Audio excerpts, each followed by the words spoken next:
नमस्कार दोस्तों। आज हम लेकर आए हैं मार्कस ऑरेलियस की मेडिटेशन, जो एक प्राचीन दर्शन और आत्मचिंतन की अनमोल किताब है। ये आपको शांति, धैर्य और जीवन के सही मायने सिखाएगी, जैसे एक गहरी सांस आपको तनाव से मुक्ति देती है। ये किताब 12 चैप्टर्स में बांटी गई है, जो हर कदम पर आपकी सोच को नई दिशा देगी। तो चलो। कभी सोचा है हम अपने आसपास जो लोग हैं उनसे कितना कुछ सीख सकते हैं? मतलब कितनी जरूरी बातें हैं। हाँ बिल्कुल। और सोचिए, अगर दुनिया का एक बहुत बड़ा राजा, एक सम्राट, वो भी अपनी जिंदगी की सबसे बड़ी सीख दूसरों को देखकर ही ले रहा हो। आज हम ऐसे ही एक शख्स की बात कर रहे हैं, मार्कस ऑरेलियस। रोमन सम्राट थे, पर सिर्फ राजा नहीं, एक विचारक, एक फिलोसोफर राजा। सही कहा। और हमारे पास हैं उनके पर्सनल नोट्स, जिन्हें आज हम मेडिटेशंस कहते हैं। और इसका पहला हिस्सा बड़ा दिलचस्प है। क्यों? ऐसा क्या खास है उसमें? क्योंकि उसमें वो कोई गहरी फिलॉसफी नहीं बता रहे हैं शुरू में, बल्कि वो उन लोगों का शुक्रिया अदा कर रहे हैं जिनसे उन्होंने जिंदगी के जरूरी गुण, अच्छी आदतें सीखी। अच्छा, तो आज हम इसी पर बात करेंगे, कैसे मार्कस ऑरेलियस ने अपने परिवार, अपने गुरुओं, दोस्तों से अच्छी बातें सीखी और ये हमारे लिए क्यों इम्पोर्टेंट है। हाँ बिल्कुल। जैसे कि इमारत बनती है ना, ईंट जोड़ जोड़ कर, वैसे ही उन्होंने अपना कैरेक्टर बनाया। चलिए शुरू करते हैं फिर। परिवार से क्या सीखा उन्होंने? देखिए, सबसे पहले अपने दादा वेरस का जिक्र करते हैं। उनसे सीखा अच्छा बर्ताव, गुड मॉरल्स, और अपने गुस्से पर काबू रखना, टेम्पर कंट्रोल। ये तो बहुत बेसिक और जरूरी है। बिल्कुल।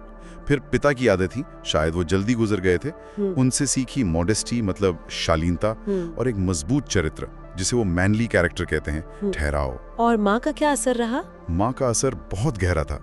उनसे ईश्वर में यकीन, पायटी, भलाई करना, बेनिफिसेंस, और न सिर्फ बुरे कामों से बल्कि बुरे विचारों से भी दूर रहना सीखा। विचारों से भी दूर रहना, ये तो मुश्किल है। हाँ, और साथ ही सादगी से जीना, अमीरों वाली लाइफस्टाइल नहीं, बल्कि सिंप्लिसिटी। सोचिए, एक होने वाला सम्राट सादगी सीख रहा है। कमाल है। और परदादा का भी जिक्र है शायद। हाँ, परदादा से ये सीखा कि घर पर अच्छे टीचर्स होने चाहिए, और ऐसी चीजों पर, मतलब एजुकेशन पर, दिल खोलकर खर्च करना चाहिए। ज्ञान की कीमत समझी उन्होंने। तो परिवार से तो मजबूत नींव मिली, फिर टीचर्स और मेंटर्स का क्या रोल रहा? हाँ, फिर आते हैं टीचर्स। जैसे अपने गवर्नर से सीखा मेहनत करना, एंड्योरेंस, कम चीजों में गुजारा करना, और अपने हाथ से काम करना। अपने हाथ से काम करना, एक राजकुमार। हाँ, और दूसरों के मामलों में दखल ना देना, अफवाहों पर कान ना देना। ये बातें आज भी कितनी काम की है ना। सही बात है। और डायग्नेटिस, उनसे क्या सीखा? डायग्नेटिस ने सिखाया कि छोटी मोटी फिजूल की बातों में मत उलझो, जादू टोने जैसी चीजों पर यकीन मत करो, और सबसे जरूरी, खुलकर बोलने की हिम्मत रखो, फ्रीडम ऑफ स्पीच सहना सीखो। यहीं से फिलॉसफी की तरफ उनका रुझान बढ़ा। अच्छा, फिर रस्टिकस का नाम आता है। हाँ, रस्टिकस। उनसे महसूस हुआ कि अपने कैरेक्टर को सुधारना कितना जरूरी है, डिसिप्लिन, और ये कि अच्छे काम दिखावे के लिए नहीं करने चाहिए। भाषा सीधी हो, बनावटी ना हो। किताबें सिर्फ पढ़ो मत, उन्हें समझो गहराई से। सतही ज्ञान से काम नहीं चलेगा। रस्टिकस नहीं उन्हें एपिक्टेटस के विचारों से मिलवाया। एक और महान विचारक। अच्छा, और अपोलोनियस? अपोलोनियस से सीखा फ्रीडम ऑफ विल, अपनी इच्छा शक्ति की आजादी, और इरादे की मजबूती, स्टेडीनेस ऑफ पर्पस। और सबसे बड़ी बात, सिर्फ रीजन, यानी तर्क के आधार पर चलो, चाहे कितनी भी मुश्किल क्यों ना हो। हाँ, चाहे बच्चा खो जाए या लंबी बीमारी हो, तकलीफ में भी रीजन का साथ मत छोड़ो। ये स्टोइसिज्म का कोर है। और ये भी कि एक ही इंसान मजबूत भी हो सकता है और विनम्र भी। ये बैलेंस बनाना तो बहुत मुश्किल है। बिल्कुल। फिर सेक्सटस थे, उनसे सीखा दयालु स्वभाव, बेनेवोलेंट डिस्पोजिशन, परिवार को एक पिता की तरह चलाना, और नेचर के हिसाब से जीना। नेचर के हिसाब से जीना मतलब जो स्वाभाविक है, सरल है, उस तरह से, बिना दिखावे के गंभीर रहना, दोस्तों का ख्याल रखना, और जो लोग अज्ञानी हैं या कम समझते हैं उन्हें बर्दाश्त करना। कहते हैं सेक्सटस कभी गुस्सा नहीं करते थे, बहुत अफेक्शनेट थे। वाह। फिर एक ग्रामेरियन अलेक्जेंडर का भी जिक्र है। हाँ, उनसे सीखा कि दूसरों की छोटी मोटी गलतियां निकालने से बचो। कोई गलत बोले तो उसे डांटो मत, बल्कि चतुराई से सही शब्द इस्तेमाल करके बताओ। एक तरह से कम्युनिकेशन स्किल है ये। सही है। और मैक्सिमस? मैक्सिमस से सीखा सेल्फ गवर्नमेंट, यानी आत्मसंयम, हर हाल में खुश रहना, चीयरफुलनेस, और व्यवहार में मिठास और गरिमा, स्वीटनेस एंड डिग्निटी का सही मिक्स। बिना शिकायत के अपना काम करना। वो जो सोचते थे वही बोलते थे, कोई बुरा इरादा नहीं, ना जल्दबाज, ना परेशान, मजाक भी कर लेते थे। ऐसा लग रहा है जैसे हर किसी ने उनके चरित्र का एक अलग हिस्सा तराशा। हाँ बिल्कुल। और फिर आते हैं उनके दत्तक पिता एम्परर एंटोनिनस पायस, जिनसे शायद सबसे ज्यादा प्रैक्टिकल बातें सीखी उन्होंने, शासन और जीवन की। जैसे शांत स्वभाव रखना, पर अगर सोच समझकर कोई फैसला ले लिया तो उस पर टिके रहना। सम्मान वगैरह का घमंड नहीं करना, मेहनत और लगन से काम करना, सबके भले के लिए जो सुझाव आए उन्हें सुनना, हर किसी को उसका हक देना। ये तो लीडरशिप क्वालिटीज है सारी। एकदम। और जल्दबाजी में फैसला नहीं लेना, पहले जांच पड़ताल करना, दोस्तों को इंपॉर्टेंस देना पर उन पर पूरी तरह डिपेंडेंट ना होना, हर हाल में सैटिस्फाइड और खुश रहना। दूर की सोचना। हाँ, दूर की सोचना, छोटी चीजों का भी ध्यान रखना, चापलूसी से बचना, और साम्राज्य के लिए क्या जरूरी है उस पर नजर रखना, खर्च संभालना। और महल में रहकर भी सादगी। हाँ, ये बहुत बड़ी बात है। महल में रहते हुए भी एक आम इंसान की तरह सादगी से रहना, बिना दिखावे के चीजों को एंजॉय करना, सच्चे फिलोसोफर्स का आदर करना, बातचीत में सहज होना, सेहत का ध्यान रखना। और दूसरों की काबिलियत से जलना नहीं। बिल्कुल नहीं, बल्कि उनकी मदद करना, गुस्सा या हिंसा से दूर रहना, हर चीज को शांति से सिस्टमैटिकली देखना। ये सब सीखने के बाद मार्कस आखिर में क्या कहते हैं? आखिर में वो इन सब के लिए ईश्वर का शुक्रिया अदा करते हैं कि उन्हें इतने अच्छे दादा दादी, माता पिता, बहन, शिक्षक, दोस्त, रिश्तेदार मिले। इस बात के लिए भी कि वो किसी के प्रति कोई बड़ा अपराध करने से बच गए और एक ऐसे शासक और पिता के अंडर रहे जिसने उनका सारा घमंड दूर किया और सादगी सिखाई। और फिलॉसफी की तरफ झुकाव के लिए भी। हाँ, उसके लिए भी। और अच्छे स्वास्थ्य के लिए, जरूरतें पूरी होने के लिए ये आभार, ये ग्रैटिट्यूड उनकी सोच का एक अहम हिस्सा है। वो मानते थे कि उनका जीवन दूसरों के योगदान से बना है। तो हमने देखा कि कैसे मार्कस ऑरेलियस ने दूसरों से सीखी हुई अच्छी बातों को जोड़कर अपना व्यक्तित्व बनाया। हाँ। हर रिश्ते से, हर अनुभव से कुछ पॉजिटिव लिया। बिल्कुल। और हमारे जीवन में भी तो ऐसे लोग होते हैं, परिवार, दोस्त, टीचर्स, साथ काम करने वाले। सवाल यह है कि क्या हम रुक कर सोचते हैं कि हम उनसे क्या सीख सकते हैं? सही बात है। शायद हम रोजमर्रा की भागदौड़ में ये देखना भूल जाते हैं। हाँ, तो जाते जाते बस एक सवाल छोड़ जाते हैं सुनने वालों के लिए। पूछिए। अगर एक रोमन सम्राट इतना शक्तिशाली होकर भी दूसरों से विनम्रता, सादगी, सेल्फ कंट्रोल जैसी चीजें सीखने पर इतना जोर दे सकता था, तो आज हम अपने आसपास किसी भी इंसान से, कोई भी हो, ऐसी कौन सी एक छोटी सी बात सीख सकते हैं जो हमारी अपनी जिंदगी को थोड़ा बेहतर बना दे? जरा सोचिए। फर्स्ट चैप्टर में आभार, ग्रैटिट्यूड और नैतिक शिक्षाओं, मॉरल टीचिंग्स पर प्रकाश डाला गया है, जहां वे अपने शिक्षकों, परिवार और प्रभावशाली लोगों के प्रति अप्रिसिएशन व्यक्त करते हैं। अगले अध्याय में, यानी अध्याय 2 में, वे आत्मानुशासन, सेल्फ डिसिप्लिन, मृत्यु की स्वाभाविकता, द नेचुरलनेस ऑफ डेथ और जीवन की नश्वरता, इम्पर्मनेंस ऑफ लाइफ के बारे में बात करते हैं, जिसमें ये विचार प्रमुख है कि हमें हर दिन को इस तरह जीना चाहिए जैसे कि वो आखिरी हो। कभी ऐसा लगता है कि आसपास के लोग या हालात बस आपको परेशान करने के लिए ही हैं, या फिर जिंदगी इतनी तेजी से भाग रही है कि समझ ही नहीं आता कि इसे जिएं कैसे। ये फीलिंग तो काफी कॉमन है। हाँ, तो आज हम ना एक बहुत पुराने रोमन सम्राट और थिंकर हैं, मार्कस ऑरेलियस, उनके कुछ विचारों पर बात करेंगे। ये बातें उन्होंने करीब 2000 साल पहले लिखी थी, अपनी पर्सनल डायरी में, जिसे मेडिटेशंस कहते हैं। मतलब वो असल में खुद के लिए लिख रहे थे। एग्जैक्टली। खुद के लिए नोट्स थे, लेकिन कमाल की बात यह है कि आज भी उतने ही रिलेवेंट है, उतने ही काम के। बिल्कुल। तो हमारा मकसद बस यही है कि इन गहरी बातों को ना थोड़ी आसान भाषा में समझें, ताकि हम अपनी रोज की जिंदगी में थोड़ी शांति, थोड़ी समझदारी ला सकें। तो चलिए इन विचारों में थोड़ा गहरा उतरते हैं। जरूर। तो ऑरेलियस की एक बहुत महत्वपूर्ण सीख है कि दूसरों के साथ कैसे व्यवहार करें, कैसे डील करें। हाँ, ये तो बहुत जरूरी है। वो कहते हैं, सुबह उठते ही ना पहले ये सोच लो कि आज शायद तुम्हें ऐसे लोग मिलेंगे जो मतलबी हों, शायद एहसान फरामोश हों, घमंडी या धोखेबाज भी हो सकते हो। ओह, मतलब दिन की शुरुआत ही ऐसी सोच से। ये थोड़ा नेगेटिव नहीं लगेगा? सुनने में शायद लगे, पर ये नेगेटिव से ज्यादा ना रियलिस्टिक है, तैयारी है एक तरह की। पर इसमें एक और गहरा पहलू है। अच्छा, वो क्या? वो आगे कहते हैं कि तुम्हें, मतलब जिसने अच्छे और बुरे की समझ पा ली है, तुम्हें ये भी समझना है कि वो जो गलती करने वाला इंसान है ना, वो भी तुमसे जुड़ा हुआ है, खून के रिश्ते से नहीं, पर एक ही तरह की समझ, एक ही तरह की इंटेलिजेंस, या कह लें दिव्यता, डिविनिटी के हिस्से के तौर पर। मतलब हम सब कनेक्टेड है एक लेवल पर। बिल्कुल। और इसलिए कोई तुम्हें बाहरी तौर पर चोट नहीं पहुंचा सकता, तुम्हारी आत्मा को मैला नहीं कर सकता। ये बात, यानी उनकी करनी उनके साथ, मेरी शांति क्यों खराब हो? गुस्सा या नफरत करने का तो फिर कोई मतलब ही नहीं रहा। एकदम सही। गुस्सा, नफरत, ये सब फिजूल है। ऑरेलियस मानते हैं कि हम सब यहाँ सहयोग के लिए हैं, कोऑपरेशन के लिए। कॉपरेशन कैसे? जैसे हमारे हाथ, पैर, पलकें या दांतों की पंक्तियां सब मिलके काम करते हैं ना, वैसे ही इंसानों को भी मिलके काम करना चाहिए। एक दूसरे के खिलाफ जाना तो नेचर के ही खिलाफ है।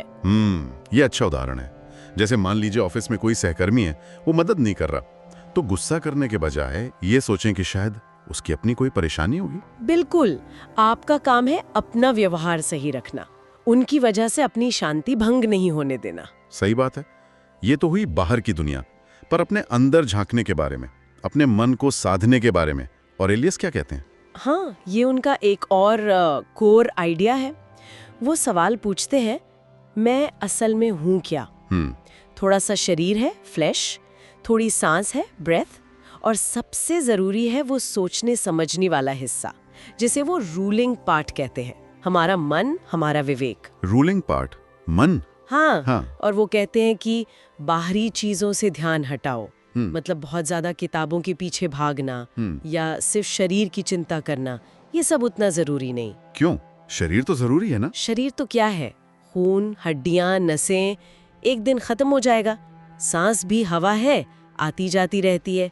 असली चीज जो परमानेंट है वो है आपका मन। अच्छा, तो इस मन को काबू में कैसे रखें? इसे भटकने से कैसे रोकें? इसे गुलाम मत बनने दो, ये बहुत जरूरी है। इसे बाहरी चीजों या अपनी भावनाओं के धागों से कठपुतली की तरह नाचने मत दो। मतलब इमोशंस में बहना नहीं है। हाँ, और ना ही आज से दुखी होना है, ना ही आने वाले कल से डरना है। तो करना क्या है? हर पल, हर काम, चाहे छोटा हो या बड़ा, पूरी गरिमा, पूरी डिग्निटी के साथ करो, प्यार से, आजादी से और इंसाफ के साथ। ऐसे करो जैसे ये तुम्हारी जिंदगी का आखिरी काम हो। आखिरी काम? हर काम को ऐसे करें? हाँ, सोचो अगर ऐसे जिए तो लापरवाही, गुस्सा, दिखावा, सेल्फ लव मतलब सिर्फ अपने बारे में सोचना और असंतोष, ये सब छूट जाएगा ना। वाह, ये तो बहुत ही पावरफुल सोच है, हर काम को आखिरी समझकर करना। लेकिन अक्सर हम ये सोचते रहते हैं कि दूसरे क्या सोच रहे हैं। हाँ, ये होता है, पर ऑरेलियस कहते हैं कि दूसरों के मन में क्या चल रहा है ये न जानने से शायद ही कोई दुखी हुआ हो। सच में? हाँ, लेकिन जो अपने मन की हलचल पर ध्यान नहीं देते, उनका दुखी होना तो लगभग तय है। असली खुशी बाहर नहीं है, वो अंदर के सुकून में है। समझ गया, अपने अंदर देखना है। तो ये हो गया दूसरों से व्यवहार, अपने मन पर काबू, और एक चीज होती है ना, एक्सेप्टेंस, चीजों को स्वीकार करना। बिल्कुल, एक्सेप्टेंस यानी स्वीकृति, ये बहुत जरूरी है। ऑरेलियस के हिसाब से जो कुछ भी हो रहा है वो यूनिवर्स की बड़ी योजना का हिस्सा है। यूनिवर्स की योजना मतलब किस्मत? हाँ, कह सकते हैं। भाग्य भी प्रकृति से जुड़ा है, सब कुछ एक ही सोर्स से आ रहा है, इसलिए जो पूरे यूनिवर्स के लिए अच्छा है वो अल्टीमेटली आपके लिए भी अच्छा ही है। बदलाव भी इसी का हिस्सा है, चेंजेस। हाँ, बदलाव ही तो प्रकृति को, नेचर को बनाए रखते हैं। इन सिद्धांतों को मानना, इन्हें एक्सेप्ट करना जरूरी है। और टाइम, समय का क्या महत्व है? वो याद दिलाते हैं कि देखो, तुम्हारे पास ना लिमिटेड टाइम है, तो इसका इस्तेमाल अपने मन को साफ करने, बेहतर बनाने में करो। अगर ये वक्त चला गया तो तुम भी चले जाओगे और ये मौका फिर कभी वापस नहीं आएगा। यानी हर पल कीमती है? हर पल, उसे ऐसे जियो जैसे ये आखिरी हो। जिंदगी बस यही वर्तमान क्षण है, ये प्रेजेंट मोमेंट। लेकिन जो बहुत लंबा जीते हैं या जो जल्दी मर जाते हैं? देखो, सबसे ज्यादा जीने वाला और सबसे जल्दी मरने वाला दोनों ही आखिर में सिर्फ वर्तमान को ही खोते हैं, क्योंकि हमारे पास होता ही सिर्फ वर्तमान है। हाँ, ये बात तो है। हम अतीत या भविष्य को तो खो ही नहीं सकते क्योंकि वो हमारे पास है ही नहीं। बिल्कुल। पर फिर मौत का डर, उसका क्या करें? ये तो स्वाभाविक लगता है। ऑरेलियस मौत को बहुत ही नेचुरली देखते हैं। वो कहते हैं, देखो, जिंदगी और मौत, सम्मान और अपमान, दर्द और खुशी, ये सब अच्छे और बुरे दोनों तरह के लोगों के साथ होता है। हाँ, होता तो है। तो ये चीजें अपने आप में हमें बेहतर या बदतर नहीं बनाती, इसलिए ये न तो अच्छी हैं न बुरी। तो मौत क्या है फिर? मौत बस प्रकृति का एक काम है। जैसे शरीर जिन तत्वों से बना है वो वापस प्रकृति में मिल जाते हैं, उनका विघटन हो जाता है। इससे डरना तो बचपना है। डरना बचपना है। तो अगर हम सब बातों को समेटें तो मार्कस ऑरेलियस हमें यही सिखा रहे हैं कि असली कंट्रोल बाहर की दुनिया पर नहीं है। नहीं, बिल्कुल नहीं। असली कंट्रोल हमारे अपने विचारों पर, हमारे रिएक्शंस पर, हमारे मन पर है। एकदम। शांति दूसरों को बदलने या हालात को कोसने से नहीं मिलेगी, बल्कि अपने अंदर झांकने से, चीजों को जैसी हैं वैसी स्वीकार करने से और हर पल को पूरी ईमानदारी, पूरी ऑनेस्टी से जीने से मिलेगी। बिल्कुल। असली ताकत बाहरी परिस्थितियों में नहीं, वो हमारे अंदरूनी चुनाव और हमारे नजरिए में है। तो सुनने वालों के लिए एक सवाल छोड़ जाते हैं। जरा सोचिए, अगर आज से आप अपना हर काम, चाहे वो ट्रैफिक में फंसना हो या घर का कोई छोटा काम हो या कोई बड़ा फैसला लेना हो, पूरी अवेयरनेस और शांति से ऐसे करें जैसे कि ये आपका आखिरी काम हो, तो आपकी जिंदगी और आपके मन की स्थिति पर क्या असर पड़ेगा, इस पर जरूर सोचिए। Now moving to next chapter, यानी चैप्टर 3 में हम आत्मचिंतन, सेल्फ रिफ्लेक्शन, मानव स्वभाव, ह्यूमन नेचर और तर्कसंगत सोच, रैशनल थिंकिंग के बारे में बात करेंगे। विशेष रूप से ये कि कैसे हमें अपनी भावनाओं और विचारों को नियंत्रित करना चाहिए ताकि हम एक सदाचारी जीवन जी सकें। And let's move to chapter 3। कभी सोचा है जैसे फोन की बैटरी धीरे धीरे खत्म होती है, वैसे हमारी जिंदगी का वक्त भी कम हो रहा है। पर सोचिए अगर बैटरी पूरी खत्म होने से पहले ही स्क्रीन धुंधली पड़ जाए, काम करना बंद कर दे तो। अरे बाप रे। आज हम कुछ ऐसे ही गहरे लेकिन बड़े काम के विचारों को समझने की कोशिश करेंगे। बिल्कुल। आज हम जिन विचारों पे बात कर रहे हैं वो दार्शनिक अंतर्दृष्टि, जीवन, नियति और आत्मनियंत्रण से लिए गए हैं। पुराने टेक्स्ट हैं ये। अच्छा। सदियों पुराने विचार है, पर आज भी उतने ही रेलेवेंट है। ये हमें अपनी जिंदगी, अपनी सोच और अपने टाइम को बेहतर ढंग से देखने का एक नजरिया देते हैं। और हमारा इरादा ये है कि इन भारी भरकम लगने वाले विचारों को एकदम आसान भाषा में समझें, रोजमर्रा की मिसालों से। हाँ, मतलब ऐसा कि कोई 8वीं क्लास का स्टूडेंट भी पकड़ ले कि भाई बात क्या हो रही है और इसे अपनी लाइफ में कैसे इस्तेमाल कर सकता है। बिल्कुल सही। तो पहला बड़ा आइडिया है वक्त और हमारी समझने की शक्ति का। ओके। सोर्स ये कहता है कि सिर्फ जिंदगी छोटी नहीं हो रही, बल्कि ये भी गारंटी नहीं है कि बुढ़ापे तक हमारा दिमाग, हमारी समझ वैसी ही तेज रहेगी जैसी आज है। ये पॉइंट थोड़ा चौंकाने वाला है। मतलब शरीर भले ही ठीक ठाक चलता रहे, पर सोचने समझने की ताकत, वो इंटेलिजेंस वाली बात, हाँ, वो पहले ही साथ छोड़ सकती है। जैसे कोई पुराना कंप्यूटर या फोन स्लो हो जाता है। बिल्कुल वही बात, एग्जैक्टली। सोर्स कहता है कि जब ये दिमागी ताकत कमजोर होने लगती है, तब हम जरूरी फैसले लेने, चीजों को सही पर्सपेक्टिव में देखने या अपनी जिम्मेदारियां ठीक से निभाने लायक नहीं रहते। शरीर काम कर रहा है, पर जैसे कंट्रोल रूम ही धीमा पड़ गया है। ओहो, तो फिर इसका मतलब क्या हुआ हमारे लिए? शायद ये कि जो जरूरी काम है, जो सीखना है, हाँ, ये जिन चीजों को गहराई से समझना है, हाँ, उसे टालना नहीं चाहिए। हाँ, क्योंकि क्या पता समझने की ये विंडो कब छोटी होने लगे। सही पकड़ा। बिल्कुल सोचने वाली बात है, हम किन जरूरी कामों को कल पर टाल रहे हैं। बिल्कुल। और इसी से जुड़ा है दूसरा दिलचस्प विचार, उन चीजों में खूबसूरती देखना जो परफेक्ट नहीं है। अच्छा। जैसे सोर्स कमाल के उदाहरण देता है, जैसे पकी हुई रोटी की सतह पर जो दरारें आ जाती हैं, हाँ, या बहुत ज्यादा पककर खुलता हुआ अंजीर, हाँ, या वो जैतून जो गलने के करीब है। हाँ, आजकल तो हर कोई परफेक्ट दिखने दिखाने में लगा है। इंस्टाग्राम पर सब परफेक्ट है ना? पर ये उदाहरण बता रहे हैं कि जो चीजें थोड़ी बिगड़ी हुई या नेचुरल प्रोसेस में है, उनमें भी एक अलग तरह का चार्म, एक खूबसूरती है। जैसे कोई पुरानी लकड़ी की कुर्सी जिस पर निशान है, पर वो असली लगती है, उसमें कहानी होती है। बिल्कुल। ये हमें याद दिलाता है कि हर चीज का पॉलिश होना, एकदम निखूत होना जरूरी नहीं। असलियत चाहे वो जैसी भी हो, उसमें एक अनोखापन होता है। बस उसे देखने वाली नजर चाहिए। ये परफेक्शन के पीछे भागने वाली दुनिया में एक राहत की सांस जैसा है। सही बात है।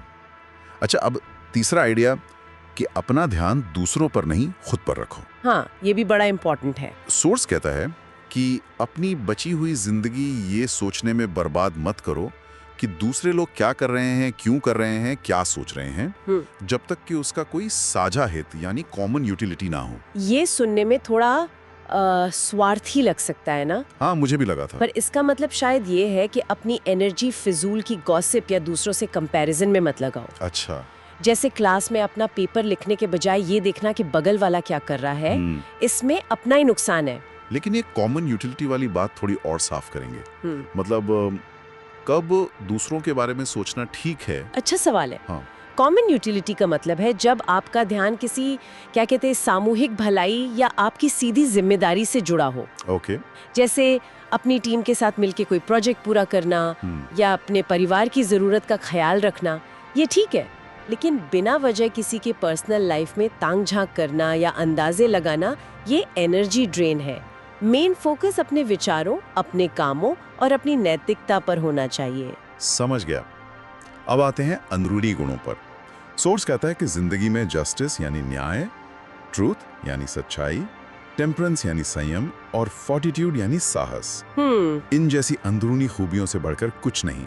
और सबसे बड़ी दौलत है मन की शांति, जो सही तर्क, राइट रीजन से काम करने पर मिलती है। हाँ, यहाँ टेम्परेंस यानी संयम का मतलब है खुद पर काबू रखना।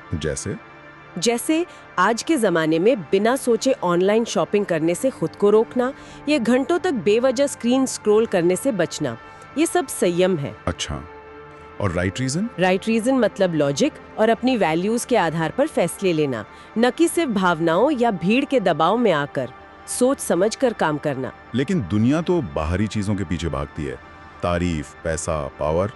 क्या ये अंदरूनी गुण वाकई ज्यादा मायने रखते हैं? सोर्स तो यही कहता है।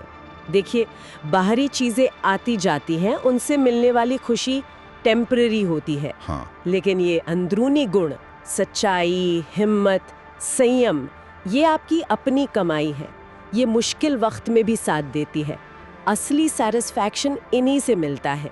ये बात तो है। और फिर आखिरी पॉइंट, वर्तमान पल में जीना। ये तो बहुत सुना है, लिव इन द मोमेंट। हाँ, पर सोर्स इसे बड़ी गहराई से कहता है। वो कहता है कि हर इंसान असल में सिर्फ इसी पल को जी रहा है, ये जो अभी है। सिर्फ ये पल? हाँ, जो बीत गया वो चला गया, जो आने वाला है वो अनिश्चित है, अनसर्टेन है। तो फिर करें क्या? मतलब पुरानी गलतियों को याद करके दुखी ना हो, भविष्य की चिंता में ना घुलें। बिल्कुल, फोकस इस पे रखें कि जो काम अभी हाथ में है उसे पूरी ईमानदारी, शांति और कंसंट्रेशन से करें। अच्छा। सोर्स कहता है हर काम को ऐसे करो जैसे वो तुम्हारी जिंदगी का आखिरी काम हो, पूरी सच्चाई और गंभीरता से, बिना भटके, बिना शिकायत किए। वाह। तो संक्षेप में कहें तो वक्त कम है और समझने की शक्ति उससे भी पहले कमजोर पड़ सकती है। हाँ, इसलिए जरूरी काम अभी करें। राइट। और जो चीजें परफेक्ट नहीं है उनमें भी खूबसूरती ढूंढें। और सबसे जरूरी, अपनी एनर्जी दूसरों पर लगाने के बजाय अपने अंदरूनी गुणों को बढ़ाने और अपने आज के काम पर फोकस करने में लगाएं। बाहरी तारीफ या चीजों से ज्यादा अपने अंदर की आवाज सुने। ये बातें सोचने पे मजबूर करती हैं। सुनने में शायद आसान लगे, पर अमल करना खैर मुश्किल है, पर नामुमकिन नहीं। एक आखिरी सवाल छोड़ जाते हैं सुनने वालों के लिए। जरूर। आज की इस बातचीत से कौन सी एक छोटी सी चीज है जिसे आप आज अभी अपनी जिंदगी में उतारने की कोशिश कर सकते हैं? शायद सिर्फ 5 मिनट के लिए अपने विचारों पर ध्यान देना, या किसी ऐसी इम्परफेक्ट चीज को गौर से देखना जिसमें आपने पहले कभी खूबसूरती नहीं देखी। सोचिएगा जरूर। Now moving to next chapter, यानी चौथे अध्याय चैप्टर 4 में हम आत्मनियंत्रण, सेल्फ कंट्रोल, नैतिकता, मोरालिटी और जीवन की सादगी, सिंप्लिसिटी ऑफ लाइफ के बारे में बात करेंगे। विल डिस्कस विशेष रूप से ये कि हमें बाहरी परिस्थितियों से विचलित हुए बिना अपने आंतरिक शांति, इनर पीस और सद्गुण, वर्च्यू पर ध्यान देना चाहिए। आजकल की ये जो बिजी जिंदगी है ना, कभी ऐसा लगता है कि बस सब छोड़कर कहीं भाग जाएं, किसी शांत पहाड़ पर या शायद समंदर किनारे। मतलब बिल्कुल वैसे ही जैसे स्कूल के दिनों में लगता था, होमवर्क से या दोस्तों से अनबन होने पर, कि कहीं छुप जाएं। हाँ, ये ख्याल तो बहुत कॉमन है। पर आज हम बात करेंगे कुछ ऐसे विचारों पर जो कहते हैं कि असली शांति, वो जो सुकून हम ढूंढते हैं, वो बाहर नहीं है। बाहर नहीं तो फिर कहाँ? हमारे अपने अंदर, हमारे मन में। ये सुनने में शायद अजीब लगे, पर ये सदियों पुराने विचार हैं और आज भी उतने ही रेलेवेंट है। अच्छा, आप बात कर रहे हैं मार्कस ऑरेलियस की किताब मेडिटेशंस की, है ना? नाम थोड़ा भारी लगता है, पर हाँ, पर बातें बहुत गहरी और काम की हैं। हमारा मकसद यही है कि इन गहरी बातों को ना एकदम आसान भाषा में समझें, ताकि रोज की जो उलझने हैं, मुश्किलें हैं, उनसे डील करने में थोड़ी मदद मिले। बिल्कुल। तो कहाँ से शुरू करें? पहला पॉइंट है हमारी अंदरूनी ताकत, मतलब इंटरनल स्ट्रेंथ और अडेप्ट करने की क्षमता। किताब में एक बड़ी अच्छी मिसाल है आग की। आग कैसे? हमारा मन ना एक आग की तरह है। सोचो एक मजबूत आग, उसमें तुम कुछ भी डालो, सूखी लकड़ी, गीली लकड़ी, वो सब जलाकर और भड़क उठती है, राइट? हाँ बिल्कुल। वैसे ही एक ट्रेंड मन, एक मजबूत मन मुश्किलों को, रुकावटों को, उनको भी अपनी ताकत बना लेता है, उनसे सीखता है और मजबूत होता है। वाह, मतलब मुश्किलों से भागना नहीं बल्कि उन्हें अपने अंदर की आग तेज करने का फ्यूल समझना है। एग्जैक्टली। और इसी से जुड़ा है कि जो भी करें सोच समझकर एक मकसद से करें, फालतू के कामों में न उलझें। ये समझ आया। और शांति का असली ठिकाना लोग तो बाहर ही ढूंढते हैं, पहाड़ों में, गाँव में। हाँ, ढूंढते हैं, और वो जगह शांत हो भी सकती हैं, पर जो सबसे गहरी, सबसे सच्ची शांति वाली जगह है ना, वो कहीं बाहर नहीं, वो हमारे अंदर है।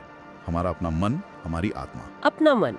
पर मन तो अक्सर अशांत रहता है, तो अपने अंदर शांति कैसे मिलेगी? अंदर झांकने से, अपने प्रिंसिपल्स, अपने विचारों को समझने से। सच्ची शांति, जिसे ट्रैंक्विलिटी कहा गया है, उसका मतलब है एक well ordered mind. Well ordered mind मतलब थोड़ा सिंपल शब्दों में, मतलब ऐसा मन जिसके विचार सही हों, लॉजिकल हों, जो भावनाओं के उतार चढ़ाव में बह ना जाए, एकदम शांत झील की तरह। स्थिर। ओके, ये सुनने में तो अच्छा लग रहा है, पर मान लीजिए दूसरे लोग परेशान कर रहे हैं, कोई बुरा बर्ताव कर रहा है, तब गुस्सा तो आता है? आता है, बिल्कुल आता है। इसके लिए किताब कहती है, याद रखो कि हम सब एक दूसरे के लिए हैं, सोसाइटी का हिस्सा हैं। थोड़ा सहन करना, टॉलरेट करना जरूरी है। और ये भी समझो कि लोग अक्सर अनजाने में गलतियां करते हैं। अनजाने में? हाँ, शायद उन्हें सही गलत की उतनी समझ नहीं, तो गुस्सा करने के बजाय थोड़ा समझने की कोशिश करो, अपने गुस्से को काबू में रखो। ठीक है। और अगर परेशानी लोगों से नहीं बल्कि हालात से हो, जैसे नौकरी चली गई या कोई नुकसान हो गया, तब क्या करें? तब याद रखना सबसे जरूरी है कि बाहरी चीजें, मतलब एक्सटर्नल इवेंट्स, वो हमारी आत्मा को, हमारे अंदरूनी सुकून को छू नहीं सकती। सच में। पर दुख तो होता है। दुख होता है क्योंकि हम वैसा सोचते हैं। परेशानी असल में घटना से नहीं, उस घटना पर हमारी राय, हमारे ओपिनियन से पैदा होती है। ओपिनियन से? कैसे? जैसे सोचो किसी ने सोशल मीडिया पर कुछ नेगेटिव लिख दिया। अब ये एक बाहरी चीज है, उसे पढ़कर दुखी होना है या उसे इग्नोर करना है, ये हमारी अंदरूनी राय है, हमारा नजरिया है।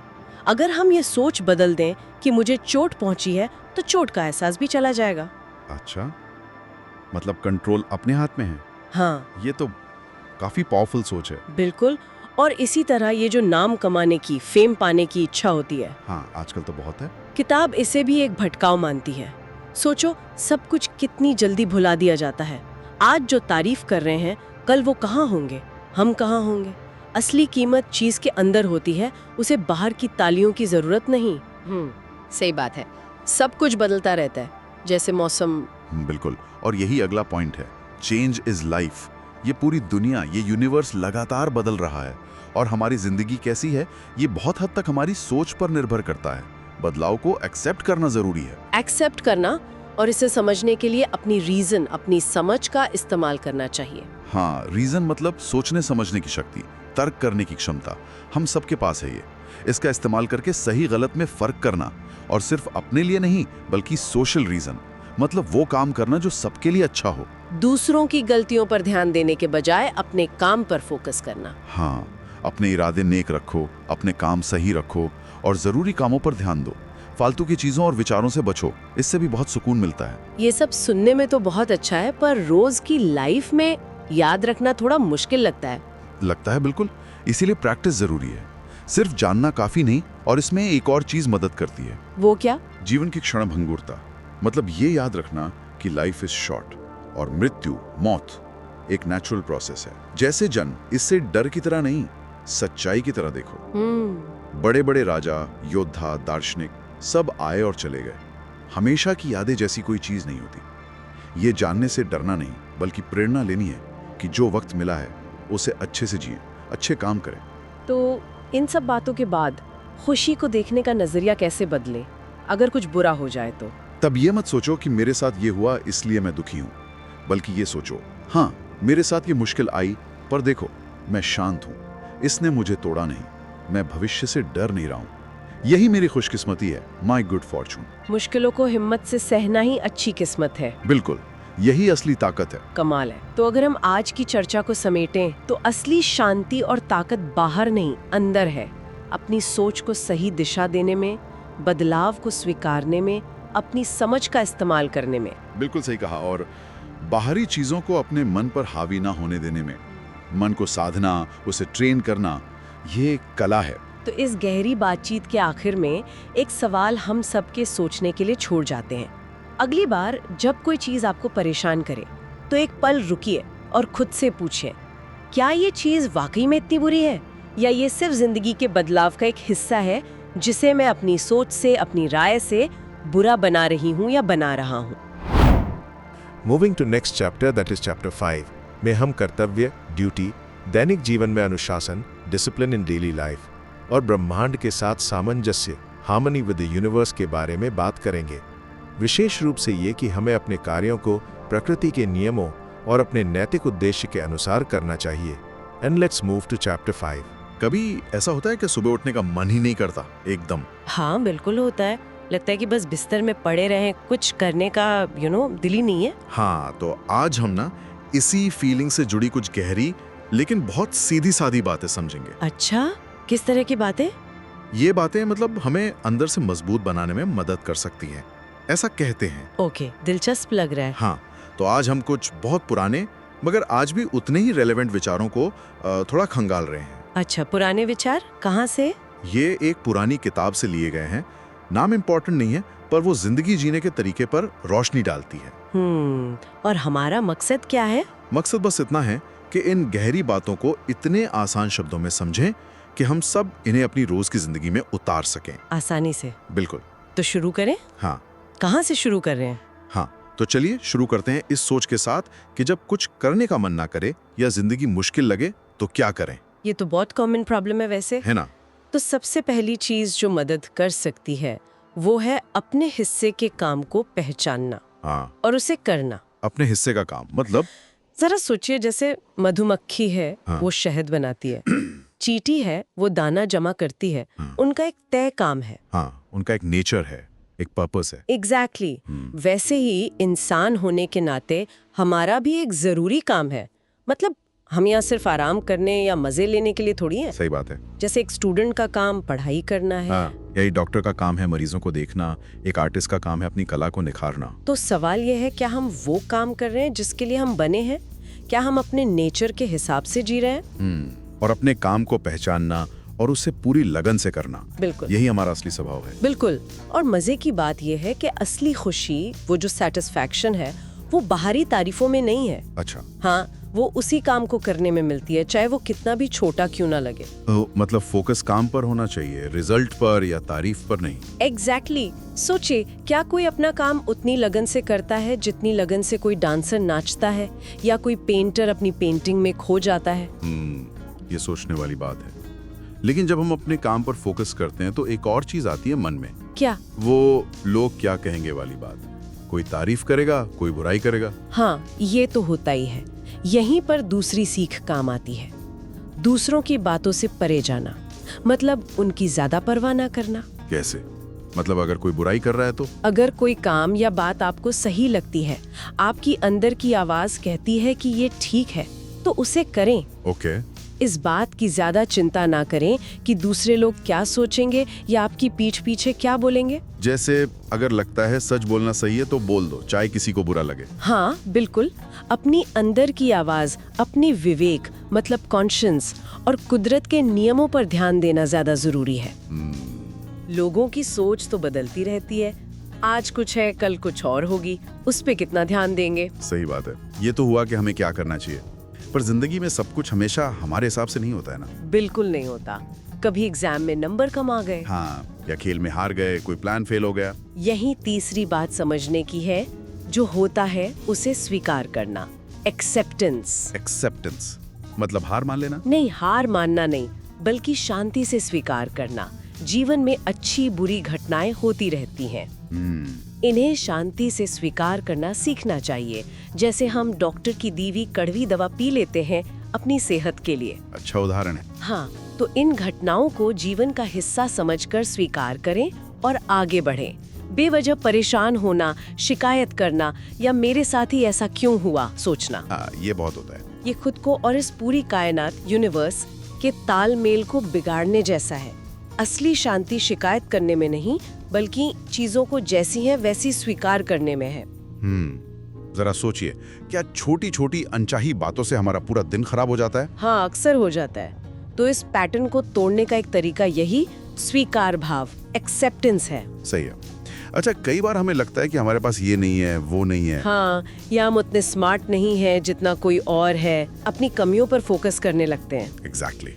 तो यहाँ चौथी सीख काम आती है। हाँ, चौथी सीख हमें याद दिलाती है हमारी अंदर की दौलत के बारे में, इनर वेल्थ। अंदर की दौलत मतलब पैसा नहीं? नहीं, पैसा नहीं। हो सकता है आप दुनिया के सामने ये साबित ना कर पाएं कि आप कितने जीनियस हैं, पर बहुत सी ऐसी खूबियां हैं जो आपके अंदर हैं, जिन्हें आप दिखा सकते हैं। जैसे ईमानदारी, सिंसेरिटी, मेहनत करने की लगन, संतोष, कंटेंटमेंट, मतलब जो है उसमें खुश रहना। दूसरों के प्रति दया, बेनेवलेंस। और सादगी, सिंप्लिसिटी। हाँ, ये तो ऐसी चीजें हैं जो कोई भी डेवलप कर सकता है। जैसे हो सकता है कोई मैथ्स में अच्छा ना हो, पर वो एक ईमानदार और सच्चा दोस्त बन सकता है। बिल्कुल। या हो सकता है कोई बहुत अमीर ना हो, पर वो मेहनत से कोई हुनर सीख सकता है। तो पॉइंट ये है कि बाहरी चीजों जैसे पैसा, फेम या अपनी कमियों पर फोकस करने की बजाय अपनी इन अंदरूनी शक्तियों, इनर क्वालिटीज पर ध्यान दें। हाँ। असली खुशी और मजबूती इन्हीं से मिलती है। ये बहुत जरूरी बात है। और आखिर में पांचवी बात। हाँ, पांचवी बात जो इन सबको कहीं ना कहीं जोड़ती है, नेकी कर भूल जा। अच्छा, ये तो सुना है। मतलब अच्छा काम करो लेकिन स्वाभाविक रूप से, नेचुरली, बिना किसी दिखावे या बदले की उम्मीद के। जैसे? ठीक वैसे ही जैसे अंगूर की बेल बस फल देती है, वो ये नहीं सोचती कि कौन खाएगा या कोई तारीफ करेगा या नहीं, वो बस अपना काम करती है। मतलब किसी की मदद करके उसे जताना नहीं, या मन में हिसाब नहीं रखना कि मैंने उसके लिए इतना किया। एग्जैक्टली, बस मदद करके आगे बढ़ जाना, अच्छा काम करना, भलाई करना, दूसरों के काम आना, ये इंसान का स्वभाव है। इसे बोझ समझकर या एहसान जताकर नहीं करना है। नहीं, बिल्कुल नहीं। सहजता से करना चाहिए, जैसे सांस लेना, नेचुरली। वाह। तो कुल मिला के बात यह है कि जिंदगी शायद उतनी लंबी ना हो जितना हम सोचते हैं। सही कहा। और बाहरी चीजें, चाहे वो तारीफ हो, पैसा हो या मुश्किलें, ये सब तो आती जाती रहती हैं, टेम्पररी हैं। हाँ, तो असली ध्यान अपने अंदर के गुणों को चमकाने पर होना चाहिए, अपने हिस्से का काम चुपचाप और लगन से करने पर, जो हो रहा है उसे शांति से स्वीकार करने पर, और बिना किसी उम्मीद के भलाई करने पर। तो ये थे कुछ गहरे पर सरल विचार, और जाते जाते एक सवाल सबके लिए छोड़ जाता हूँ। जरूर। कहते हैं आपकी सोच ही आपके मन को रंग देती है। तो आज से हम अपने मन को किन विचारों से रंगना चाहेंगे? और आज कौन सा एक अच्छा काम हम करेंगे बिना किसी को बताए, बिना किसी उम्मीद के? सोचिएगा जरूर। मूविंग टू नेक्स्ट चैप्टर, यानी छठे अध्याय चैप्टर 6 में हम आत्मसंयम, सेल्फ रिस्ट्रेंट, नश्वरता के प्रति जागरूकता, अवेयरनेस ऑफ मोर्टैलिटी और नैतिक जीवन जीने की कला, art of living a virtuous life के बारे में बात करेंगे। विशेष रूप से ये कि हमें अपनी इच्छाओं और भावनाओं पर नियंत्रण रखते हुए जीवन को उसकी समग्रता में स्वीकार करना चाहिए। And let's move to chapter 6। क्या कभी ऐसा महसूस होता है कि दुनिया बहुत तेजी से भाग रही है? हाँ। या लोग कभी-कभी मतलब बेवजह गुस्सा दिला देते हैं, या फिर फ्यूचर को लेकर चिंता होती है? हाँ, बिल्कुल। ये चीजें तो हम सब कहीं ना कहीं फील करते ही हैं। सही बात है। और मजे की बात यह है कि हजारों साल पहले भी लोग इन्हीं उलझनों से गुजरते थे, और उन्होंने मन की शांति के लिए कुछ बड़े कमाल के तरीके सोचे थे। अच्छा? हाँ, आज हम उन्हीं कुछ गहरे लेकिन बहुत प्रैक्टिकल आइडियाज को समझने की कोशिश करेंगे। हाँ, ये बढ़िया रहेगा। देखते हैं कि ये सदियों पुरानी बातें हैं आज हमारी रोज की लाइफ में, जैसे स्कूल है, दोस्त हैं या घर की बातें, इनमें कैसे काम आ सकती हैं। बिल्कुल। कोशिश यही है कि इन गहरी सोच को आसान बनाया जाए ताकि हम इन्हें सच में इस्तेमाल कर पाएं। ठीक है, तो कहाँ से शुरू करें? पहला पॉइंट क्या है? तो पहला बड़ा सवाल आता है हमें, अपना फोकस कहाँ रखना चाहिए, मतलब अपनी एनर्जी कहाँ लगानी चाहिए। हाँ, ये तो बहुत बड़ा सवाल है, क्योंकि इतनी सारी चीजें हैं जिन पर हमारा कोई कंट्रोल ही नहीं है। जैसे मौसम कैसा रहेगा, अरे T20 मैच का रिजल्ट क्या होगा, या दूसरे लोग हमारे बारे में क्या सोचेंगे। यस सर, सही कहा। और ये पुरानी सोच हमें यही सिखाती है, जो तुम्हारे कंट्रोल में नहीं है उस पर परेशान होना छोड़ दो। असली ताकत इस बात में है कि तुम क्या सोचते हो और तुम क्या करते हो, बस यही तुम्हारे हाथ में है। मतलब फोकस बाहरी चीजों से हटाकर अंदर लाना है, अपने एक्शंस पर, अपनी सोच पर। एग्जैक्टली। जैसे वो पुराने विचारक कहते थे, सर्दी हो या गर्मी, लोग तारीफ करें या बुराई, तुम्हारा काम है अपना किरदार सही से निभाना। अच्छा। जैसे एक क्रिकेटर का ध्यान अच्छी बैटिंग या बॉलिंग पर होता है, स्कोर बोर्ड पर बाद में। हमारा फोकस अपने हिस्से का काम, पढ़ाई है, किसी की हेल्प करना है, जो भी हमारी जिम्मेदारी है उस पर होना चाहिए। ये सुनने में तो बहुत अच्छा लगता है, पर डे टू डे में करना थोड़ा मुश्किल है ना। मुश्किल तो है। जैसा एग्जाम की तैयारी हम कर सकते हैं जी जान लगा के, पर रिजल्ट की टेंशन तो रहती ही है। या कोई दोस्त अगर बुरा बर्ताव करे तो गुस्सा आ ही जाता है। बिल्कुल आता है। ये फिलॉसफी ये नहीं कहती कि फीलिंग्स नहीं होंगी या गुस्सा नहीं आएगा। अच्छा। पर ये एक रास्ता दिखाती है कि उन फीलिंग्स पर रिएक्ट कैसे करना है, वो हमारे हाथ में है। गुस्सा ना करना या शांति से जवाब देना, ये हमारी चॉइस है। हाँ। और ये भी कि हम चीजों को असलियत में देखें, मतलब किसी चीज की बाहरी चमक दमक या पैकेजिंग से धोखा ना खाएं। असली वैल्यू अंदरूनी गुण में है, एक्शंस में है। हाँ, ये बात सोचने वाली है। तो अपने कंट्रोल वाली चीजों पर फोकस, और फिर शायद एक और सच सामने आता है कि बाहरी दुनिया में तो सब कुछ बदलता रहता है, कुछ भी परमानेंट नहीं है। बिल्कुल, यही दूसरा बड़ा आइडिया है, इम्परमानेंस, यानी कुछ भी हमेशा एक जैसा नहीं रहता। हाँ। सब बदल रहा है हर पल। जैसे नदी का पानी बहता रहता है। इस सच को, इस फ्लो को एक्सेप्ट करने से ना बहुत सुकून मिल सकता है। मतलब किसी चीज से बहुत ज्यादा अटैच होना या किसी दुख को पकड़ कर बैठे रहना, ये ठीक नहीं। हाँ, क्योंकि वो चीज या सिचुएशन वैसे भी बदलने वाली है। इसे ऐसे समझें जैसे सांस लेना और छोड़ना हर पल नया है। जो चीजें आज बहुत प्यारी लगती हैं, कल शायद ना हो। जो मुश्किलें आज पहाड़ जैसी लग रही हैं, वो भी हमेशा नहीं रहेंगी। इस फ्लो को समझना, एक्सेप्ट करना शांति देता है। ओके। तो फोकस अपने एक्शंस पर रखना है और ये समझना है कि चीजें बदलेंगी। पर दूसरों के साथ रिलेशंस में ये कैसे लागू होता है, खासकर जब कोई हमारे साथ मान लीजिए गलत करें? इसके लिए एक बहुत पावरफुल बात कही गई है। क्या? सबसे अच्छा बदला ये है कि तुम सामने वाले जैसे मत बनो। वाओ। अगर कोई नफरत फैलाए तो तुम प्यार चुनो, कोई धोखा दे तो तुम ईमानदार रहो। ये तो बिल्कुल काउंटर इंट्यूटिव है। मतलब बदला ना लेना, ये तो बहुत मुश्किल लगता है। मुश्किल है, बिल्कुल है। पर सोचिए, क्या उसके जैसा बनकर हमें सच में खुशी मिलेगी या अपनी अच्छाई बनाए रखने में ज्यादा स्ट्रेंथ है?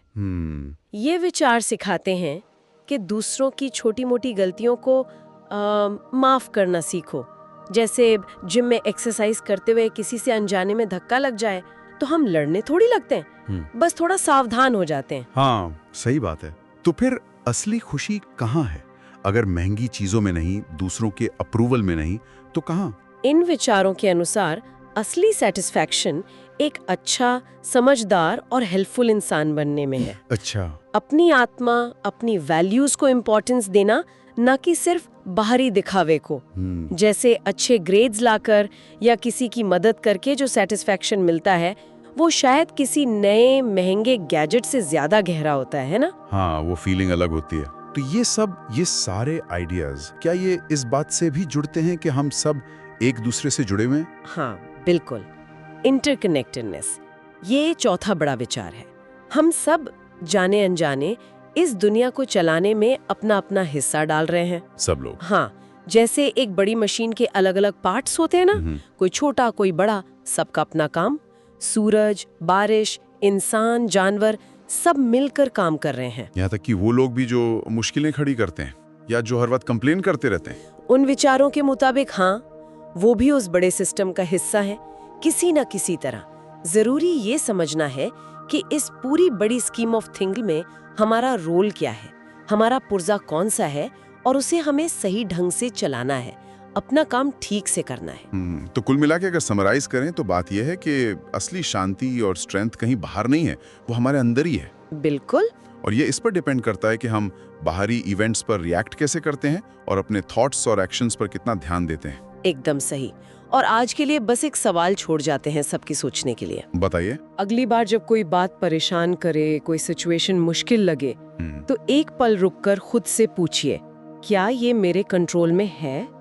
अगर जवाब नहीं है तो फिर सोचिए, क्या मैं अपनी प्रतिक्रिया को, अपने रिएक्शन को कंट्रोल कर सकती हूँ या कर सकता हूँ? ये छोटा सा पॉज, शायद ये छोटा सा पॉज ही ज्यादा सुकून दे जाए। इस पर सोचिएगा जरूर। मूविंग टू नेक्स्ट चैप्टर यानी चैप्टर 7 में हम आत्मनिरीक्षण, सेल्फ एग्जामिनेशन, तर्कसंगत निर्णय लेना, रैशनल डिसीजन मेकिंग और जीवन की अनिश्चितताओं का सामना करना, फेसिंग लाइफ अनसर्टेनिटीज के बारे में बात करेंगे। विशेष रूप से ये कि हमें अपने विचारों को शुद्ध रखना चाहिए और बाहरी परिस्थितियों से प्रभावित हुए बिना तर्क और नैतिकता के साथ जीना चाहिए। And let's move to chapter 7। नमस्कार। कभी-कभी ऐसा लगता है ना कि दुनिया में जो भी हो रहा है, ये बुराई, ये परेशानियां, ये सब जैसे पहले भी हो चुका है। हाँ बिल्कुल, जैसे इतिहास खुद को दोहरा रहा हो। चाहे वो बड़ी लड़ाइयां हो या हमारे आसपास की छोटी बातें। सही। तो आज हम कुछ बहुत पुराने विचारों में झांक रहे हैं। शायद इनमें कोई रास्ता मिले इस एहसास से निपटने का। हाँ, ये सदियों पुराने लेख हैं और जीवन, अच्छाई, बुराई और खास तौर पर मन की शांति पर काफी रोशनी डालते हैं। तो आज की हमारी ये जो पड़ताल है, इसका मकसद यही समझना है कि कैसे इन पुराने लेकिन दमदार विचारों की मदद से बाहरी उथल-पुथल के बीच भी अपने अंदर शांति और एक मकसद ढूंढा जा सकता है। बिल्कुल, चलिए शुरू करते हैं। तो पहला विचार ये है कि बुराई या मुश्किलें ये कोई नई चीज नहीं है। हाँ, इतिहास भरा पड़ा है ऐसी घटनाओं से। सब कुछ देखा भाला सा लगता है और ज्यादा टिकता भी नहीं है, मतलब क्षणिक है। पर इससे कहीं हम थोड़े कंप्लेसेंट तो नहीं हो जाते कि अरे ये तो होता ही रहता है, क्या फर्क पड़ता है? नहीं, कंप्लेसेंसी नहीं, बल्कि इसे एक पर्सपेक्टिव की तरह देखना चाहिए। ये समझने से कि ये मुश्किलें नई नहीं हैं, उनका जो साइकोलॉजिकल इम्पैक्ट है वो थोड़ा कम हो जाता है। अच्छा, कैसे? ये जान करके कि इंसान पहले भी इन सब से गुजरा है और गुजर गया, तो एक हिम्मत मिलती है। और एक बहुत ज़रूरी बात इसमें यह है कि हमारे जो सिद्धांत हैं, हमारी वैल्यूज़, वो तभी मरते हैं जब उनसे जुड़े विचार बुझ जाते हैं। मतलब हमारे थॉट्स? हाँ, हमारे थॉट्स, उन विचारों को, उन प्रिंसिपल्स को जिंदा रखना, ये हमारे हाथ में है। अपने अंदर की लॉ को जलाए रखना।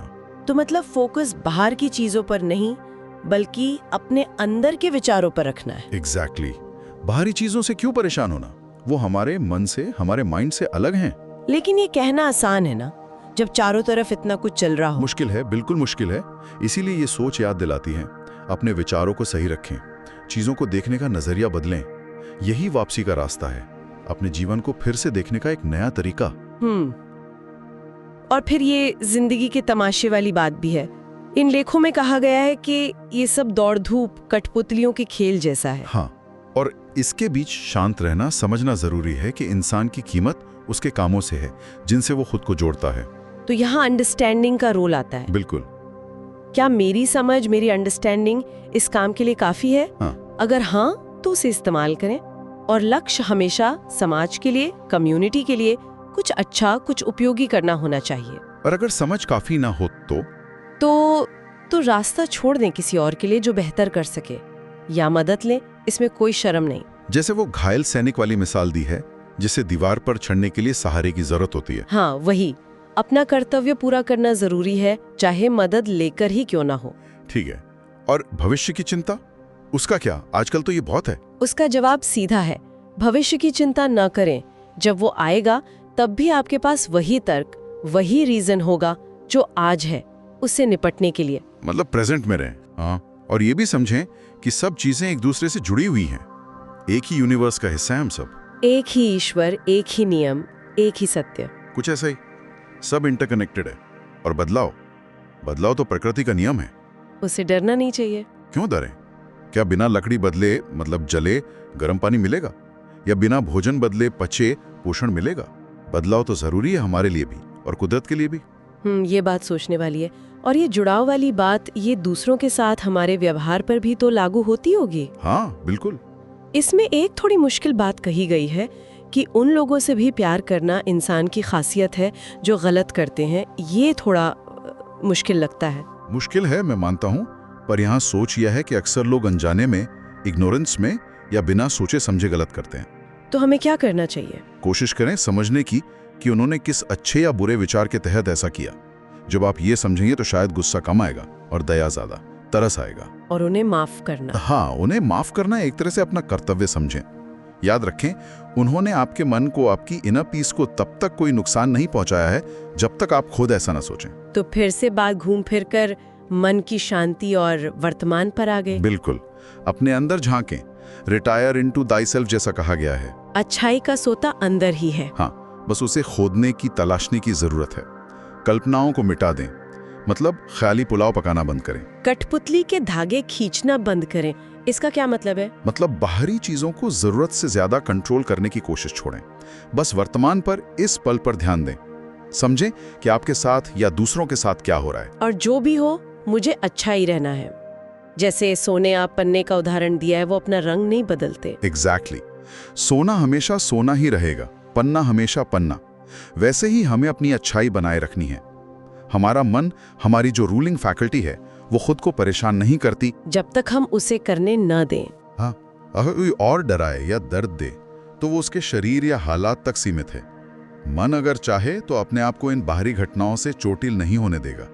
वो शांत रह सकता है, सही निर्णय ले सकता है। और सच्ची खुशी, यूडाइमोनिया, वो एक अच्छी अंदरूनी शक्ति है, एक गहरा सुकून। बाहरी दुनिया चाहे कितना भी शोर मचाए या कोई जंगली जानवर शरीर को फाड़ भी दे, मन शांत रह सकता है, सही जजमेंट कर सकता है और जो सामने आ रहा है उसका सही इस्तेमाल कर सकता है। तो इन पुराने लेकिन गहरे विचारों का सार शायद यही है कि असली ताकत बाहरी हालात को बदलने में उतनी नहीं है जितनी अपने अंदरूनी नजरिए को, अपने पर्सपेक्टिव को संभालने में है। बदलाव को स्वीकार करना, दूसरों के प्रति समझ रखना और सबसे बढ़कर अपने मन की शांति को किसी भी कीमत पर बनाए रखना। हाँ, तो जाते जाते एक विचार सोचने के लिए छोड़ जाते हैं। जरूर। क्या हमारी असली कीमत इस बात से तय होती है कि हम क्या हासिल करते हैं, या इस बात से कि हम जीवन में जो कुछ भी हमारे रास्ते में आता है उसका सामना कैसे करते हैं? शायद असली खजाना कहीं बाहर नहीं, हमारे अंदर ही छुपा है, जिसे हम जब चाहें ढूंढ सकते हैं। मूविंग टू नेक्स्ट चैप्टर यानी चैप्टर 8 में हम आत्म स्वीकृति, सेल्फ एक्सेप्टेंस, ब्रह्मांड के प्राकृतिक नियमों के साथ तालमेल, alignment with the natural laws of the universe और नैतिक दृढ़ता, मॉरल स्टेडफास्टनेस के बारे में बात करेंगे। विशेष रूप से ये कि हमें अपनी कमियों को स्वीकार करना चाहिए और बाहरी घटनाओं से विचलित हुए बिना अपने नैतिक सिद्धांतों पर अडिग रहना चाहिए। And let's move to chapter 8। कभी ऐसा महसूस होता है कि अरे यार, लोग क्या सोचेंगे, इसकी चिंता खाई जा रही है, या फिर सब कुछ है, पर वो अंदर वाली खुशी, वो शांति, वो कहीं गायब है। हाँ, बिल्कुल होता है। और पता है, हजारों साल पहले भी लोग यही सोचते थे। जैसे रोम का एक सम्राट था मार्कस ऑरेलियस, वो दार्शनिक भी था, वो भी इन्हीं सवालों से जूझा था। अच्छा, मतलब ये कोई नई बात नहीं है। बिल्कुल नहीं, ये स्टोइक फिलॉसफी का हिस्सा है। आज हम इसी पर थोड़ी बात करेंगे, है ना। एक सोर्स है दर्शन का सार, स्वयं और ब्रह्मांड, उसी के कुछ आइडियाज देखेंगे। पुराने हैं पर आज भी बड़े काम के लगते हैं। हाँ, तो आज का हमारा इरादा यही है कि समझे कि ये सच्ची खुशी, मन की शांति, ये आखिर है कहाँ? क्या ये फेम में है, पैसे में है, या लोग क्या कहते हैं उसमें, या फिर कहीं और? ये सोर्स इशारा करता है कि जवाब वो बाहर नहीं, अपने अंदर ही है, अपनी सोच, अपने कामों में। ठीक है, तो चलिए शुरू करते हैं। पहला कदम क्या है इस सोच के हिसाब से? सबसे पहली और शायद सबसे जरूरी बात वो है अपनी असली प्रकृति, अपनी ह्यूमन नेचर को समझना। अपनी नेचर को समझना मतलब इंसान होने के नाते हमारा क्या काम है ये? हाँ बिल्कुल। सोच साफ कहता है कि देखो, असली खुशी ना वो पैसा कमाने, फेमस होने या बस मजे लूटने में नहीं है। बिल्कुल नहीं। तो फिर किस में है? वो मिलती है वो करने में जो इंसान होने के नाते हमसे उम्मीद की जाती है, जो हमारी फितरत है। और वो क्या है हमारी फितरत? सोर्स के हिसाब से न्यायप्रिय होना, मतलब फेयर रहना, सबके साथ सही बर्ताव करना, संयमी होना, टेम्परेट यानी अपनी भावनाओं इच्छाओं पर थोड़ा कंट्रोल रखना, और हिम्मती होना, करेजियस, मुश्किलों से ना भागना, और आजाद महसूस करना, फ्री, मतलब बाहरी चीजों के गुलाम न बनना। ऐसे प्रिंसिपल्स अपनाना जिनसे अच्छे काम निकलें। जैसे कोई उदाहरण? जैसे सोर्स में लिखा है, अंजीर का पेड़ अंजीर ही देता है ना, वैसे ही इंसान का काम अपनी नेचर, अपनी इंसानियत के हिसाब से जीना है, दूसरों को दिखाने के लिए नहीं, अपने लिए। ये बात बहुत सही लगी, दूसरों को दिखाने के लिए नहीं। ये आजकल के सोशल मीडिया वाले जमाने में तो बहुत ही रेलेवेंट है, जहाँ सब लाइक्स और वैलिडेशन के पीछे। बिल्कुल। और यही दूसरा पॉइंट आता है, बेकार की शोहरत, एम्प्टी फेम की चिंता छोड़ो। हाँ, ये कहना आसान है पर करना मुश्किल है, मानता हूँ, पर सोर्स याद दिलाता है कि भाई लोग तुम्हारे बारे में क्या सोचते हैं ये तुम्हारे कंट्रोल में है ही नहीं, तो क्यों इतनी परवाह। और सच तो ये है कि जो तारीफ कर रहा है वो भी टेम्परेरी है, और जिसकी हो रही है वो भी सब वक्त के साथ चले जाते हैं। बड़े बड़े नाम सोच लो, सिकंदर, पॉम्पी या सुकरात, डायोजिनीज, सब आए और गए। तो फिर क्या करें? फोकस आज पर रखो। सोर्स में एक लाइन है कि अच्छा बनने के लिए कल का इंतजार मत करो, आज ही बनो। मतलब अच्छा काम करने के लिए आज से बेहतर कोई टाइम नहीं है। सही बात है, आज पर फोकस। ये हमें अगले पॉइंट पर लाता है, बदलाव, चेंज, और यहाँ तक कि मौत को स्वीकार करना। ये थोड़ा भारी लगता है सुनना। भारी है पर सच भी है। सोर्स कहता है ऑल थिंग्स आर चेंज, सब कुछ बदल रहा है। ये दुनिया का, ब्रह्मांड का नियम है, इसमें डरने जैसा कुछ नहीं। जैसे पानी का बुलबुला बनता है, फूट जाता है। बिल्कुल, जीवन भी वैसा ही है, और मौत वो भी उतनी ही नेचुरल है जितना जन्म। सोर्स याद दिलाता है कि बड़े बड़े सम्राट हैड्रियन, ऑगस्टस आज कहाँ हैं? हम भी नहीं रहेंगे। हाँ, ये सोचने से शायद छोटी मोटी बातें कम परेशान करें। बिल्कुल। और कोई चीज मरने के बाद कहीं जाती नहीं, यही यूनिवर्स में रूप बदल लेती है, तो डर कैसा? तो अगर बाहर सब कुछ इतना बदल रहा है, टेम्पररी है, तो स्टेबिलिटी कहाँ मिलेगी, कहाँ टिके? यही आता है चौथा बहुत पावरफुल आइडिया, हमारा मन। हमारा माइंड ही हमारा असली किला है, सिटाडेल। मन हमारा किला? कैसे? सोर्स कहता है, it is not this thing that disturbs thee, but thy own judgment about it. मतलब कोई बाहर की घटना या चीज तुम्हें सीधे दुख नहीं देती। तो फिर दुख कौन देता है? उस घटना के बारे में तुम्हारी अपनी राय, तुम्हारा अपना नजरिया, तुम्हारा जजमेंट, वो दुख देता है। अच्छा, मतलब प्रॉब्लम बाहर नहीं, हमारे देखने के तरीके में है। हाँ, और सबसे अच्छी बात, ये जजमेंट बदलना हमारे हाथ में है। पेन हो या प्लेजर, तुम्हारा रीजन, तुम्हारी समझ उसे कैसे देखती है, सब कुछ इसी पर है। इसे कैसे करें? मन को कैसे मजबूत बनाए? सोर्स मन की तुलना एक शांत बहते झरने से करता है। कोई इसमें गंदगी फेंके भी तो वो उसे बहाकर फिर साफ हो जाता है। अपने मन को बाहरी परेशानियों, पैशंस के असर से ऐसे ही बचाना है। ऐसा मन ही असली किला है। ठीक है, मान लिया मन को शांत कर लिया, अंदर शांति मिल गई, तो क्या बस हो गया, यहीं रुक जाए? नहीं, शायद नहीं। स्टोइक सोच का एक और पहलू है, पांचवा विचार, मकसद के साथ जीना, पर्पस के साथ, और समाज का भला करना। मकसद? कैसा मकसद? सोर्स पूछता है, हर चीज का कोई ना कोई मकसद होता है ना। घोड़ा दौड़ने के लिए, बैल फल देने के लिए, सूरज रोशनी देने के लिए। तो तुम्हारा क्या मकसद है?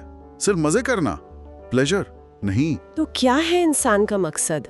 सोर्स कहता है, men exist for the sake of one another। हम एक दूसरे के लिए बने हैं, दूसरों की मदद करना, उनके साथ अच्छा व्यवहार करना, समाज के लिए कुछ करना, सोशल एक्ट्स, ये हमारी नेचर के हिसाब से है। अच्छा, मतलब दूसरों के काम आना ही हमारा असली काम है। हाँ, सुबह उठकर ये सोचना कि आज मैं दूसरों के लिए, समाज के लिए क्या अच्छा कर सकता हूँ, और अगर कोई रुकावट आए तो उससे हार मानने के बजाय उसे भी अपने मकसद को पूरा करने का एक तरीका बना लेना। हर काम मानव जाति की भलाई, गुड ऑफ मैनकाइंड को ध्यान में रखकर करना। वाह! तो अगर इन सब बातों को समेटें तो ये हजारों साल पुरानी सोच हमें ये सिखाती है कि असली शांति, असली सैटिस्फैक्शन बाहर नहीं खोजना है। बिल्कुल, वो अपने अंदर है। अपनी सोच को काबू में रखकर, अपनी नेचर के हिसाब से नेक काम करके, और जो चीजें हमारे कंट्रोल में नहीं है, जैसे दूसरों की राय, बदलाव, मौत, उन्हें एक्सेप्ट करके। ये सुनने में बहुत गहरा लगता है। हाँ, और जाते जाते एक सवाल सबके लिए छोड़ जाते हैं सोचने को। अगर ये शोहरत, ये लोगों की बातें, ये दुनिया की टेम्पररी परेशानियां हमारी खुशी तय नहीं करती, तो आज अभी ऐसा कौन सा एक छोटा सा कदम उठाया जा सकता है जो हमारी अपनी अच्छी प्रकृति, हमारी गुड नेचर के सबसे करीब हो और हमें वो सच्ची वाली अंदरूनी सेटिस्फैक्शन दे। शायद इस पर सोचना आज की भागदौड़ में सबसे जरूरी। Now moving to next chapter, यानी चैप्टर 9 में हम न्याय, जस्टिस, सामाजिक सद्भाव, सोशल हार्मनी और आत्मिक शांति, इनर पीस के बारे में बात करेंगे। विशेष रूप से ये कि हमें दूसरों के साथ निष्पक्ष और दयालु व्यवहार करना चाहिए, साथ ही अपनी आत्मा को बाहरी अशांति से मुक्त रखना चाहिए। And let's move to chapter 9. यार, कभी अकेले में सोचा है कि ये सही गलत का फंडा क्या है? हाँ, ये सवाल तो मन में आता ही है। और ये भी कि कुछ लोगों की लाइफ एकदम स्मूथ क्यों चलती है और कुछ के साथ हमेशा बुराई क्यों होता है? बिल्कुल। और एक और बात, मौत। हाँ, मौत, उससे वो एक अजीब सा डर क्यों लगता है? तो आज ना इन्हीं कुछ गहरे सवालों पे थोड़ी बात करते हैं। हाँ, करते हैं। कहाँ से शुरू करें? एक बहुत पुरानी सोच है, एक तरह का लाइफ गाइड समझ लीजिए इसे। प्रकृति, कर्म और मानवीय अस्तित्व से जुड़े कुछ विचार हैं इसमें। अच्छा, क्या सिखाते हैं ये? ये बेसिकली हमें सिखाता है कि नेचर मतलब कुदरत और अपने आसपास के लोगों के साथ एक बैलेंस बनाकर कैसे जिएं। सुनने में तो अच्छा लग रहा है। मकसद क्या है इस चर्चा का? मकसद बिल्कुल सिंपल है, लाइफ के कुछ जरूरी रूल्स को समझना, वो भी एकदम आसान भाषा में। ठीक है, तो सबसे पहले क्या है? सबसे पहले बात करते हैं फेयरनेस की, मतलब जस्टिस की। जस्टिस? हाँ, ये जो सोर्स है ना, ये कहता है कि अनफेयर होना, किसी के साथ नाइंसाफी करना नेचर के रूल्स के खिलाफ है। ओह, क्यों? मतलब कैसे? सोचिए, जैसे हमारे हाथ, पैर, आंखें सब एक साथ मिलकर काम करते हैं। हाँ, ताकि हम ठीक से जी सके। बिल्कुल, वैसे ही हम इंसानों को भी एक दूसरे की हेल्प करनी चाहिए। सही बात है। किसी को जानबूझकर हर्ट करना, धोखा देना, ये बिल्कुल वैसा है जैसे शरीर का एक हिस्सा दूसरे को चोट पहुंचाए। ये तो पूरी सिस्टम को ही बिगाड़ देगा। एग्जैक्टली। जैसे एक फुटबॉल टीम में अगर प्लेयर्स एक दूसरे को ही गिराने लगें, तो क्या टीम जीतेगी कभी? नहीं, बिल्कुल नहीं। समाज भी तो एक टीम ही है ना। हाँ, है तो। और यहाँ तक कि झूठ बोलना भी नेचर के खिलाफ है। क्यों? क्योंकि नेचर तो ट्रूथ पर, सच्चाई पर टिकी है। अच्छा, जानबूझकर झूठ बोलना तो गलत है ही, पर अनजाने में? वो भी, मतलब अनजाने में भी झूठ का साथ देना दुनिया के नेचुरल बैलेंस को डिस्टर्ब करना ही है। ये तो गहरी बात है। अच्छा, लाइफ में एक और चीज होती है, खुशी और गम, प्लेजर और पेन। हाँ, बिल्कुल। और हम सब चाहते हैं कि बस मजे ही मजे हों, दुख कभी ना आए, है ना? कौन चाहता है दुख? पर ये सोच भी इस पुराने ज्ञान के हिसाब से नेचर के बैलेंस के खिलाफ है। अरे, वो क्यों? क्योंकि नेचर भेदभाव नहीं करती, वो अच्छे इंसान को भी धूप दिखाती है और बुरे को भी। हाँ, ये तो है। बारिश तो सब पर बरसती है। बिल्कुल। सुख, दुख, सक्सेस, फेलियर, रिस्पेक्ट, डिसरिस्पेक्ट, ये सब लाइफ का हिस्सा है। जैसे मौसम बदलते हैं, कभी गर्मी, कभी सर्दी। हाँ, तो ये सोर्स कहता है कि हमें इन सबको एक जैसा देखना सीखना चाहिए, एक्सेप्ट करना चाहिए। मतलब जो सबके साथ हो रहा है उसे लेकर ज्यादा परेशान ना हो। सही, उसे एक्सेप्ट करें। लेकिन एक सवाल है, जब कोई जानबूझकर हमारे साथ गलत करे तब गुस्सा तो आता है ना?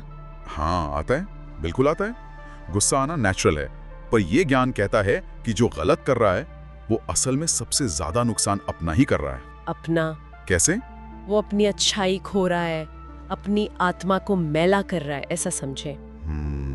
तो हमें क्या करना चाहिए?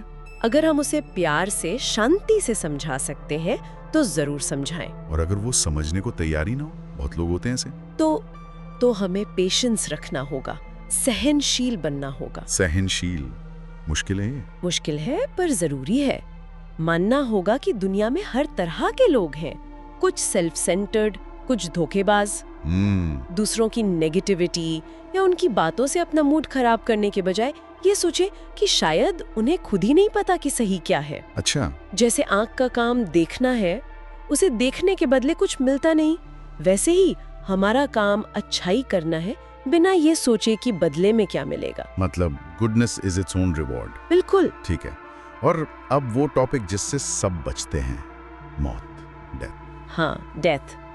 इससे डर लगना भी नेचुरल है, पर ये ज्ञान कहता है कि इससे नफरत या डरने की जरूरत नहीं। क्यों? क्योंकि ये भी लाइफ का एक नेचुरल प्रोसेस है।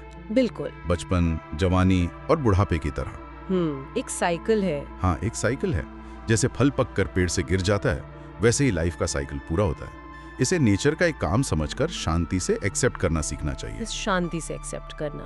और जब हम फालतू की बातों से, दूसरों के बुरे बर्ताव से खुद को मेंटली दूर रखते हैं तो इस सच्चाई को फेस करना आसान हो जाता है। ये बात तो सही है। तो इन सारी बातों का निचोड़ क्या निकला, मतलब सार क्या है? निचोड़ यह है कि असली कंट्रोल बाहरी चीजों पर नहीं है, तो फिर कहाँ है? हमारी अपनी सोच पर, हमारी विशेस पर और हमारे एक्शंस पर। अच्छा, मतलब बाहर जो हो रहा है वो अच्छा या बुरा नहीं है। अपने आप में नहीं, हमारी सोच, हमारे ओपिनियंस उसे वैसा बनाते हैं। और ये भी याद रखना है कि हम सब एक बड़े सोशल सिस्टम का हिस्सा हैं। हाँ, समाज का। तो हमारा हर काम सोसाइटी की भलाई से जुड़ा होना चाहिए। एक दूसरे की हेल्प करना, कोऑपरेट करना, ये हम इंसानों का, मतलब रैशनल एनिमल्स का बेसिक नेचर है।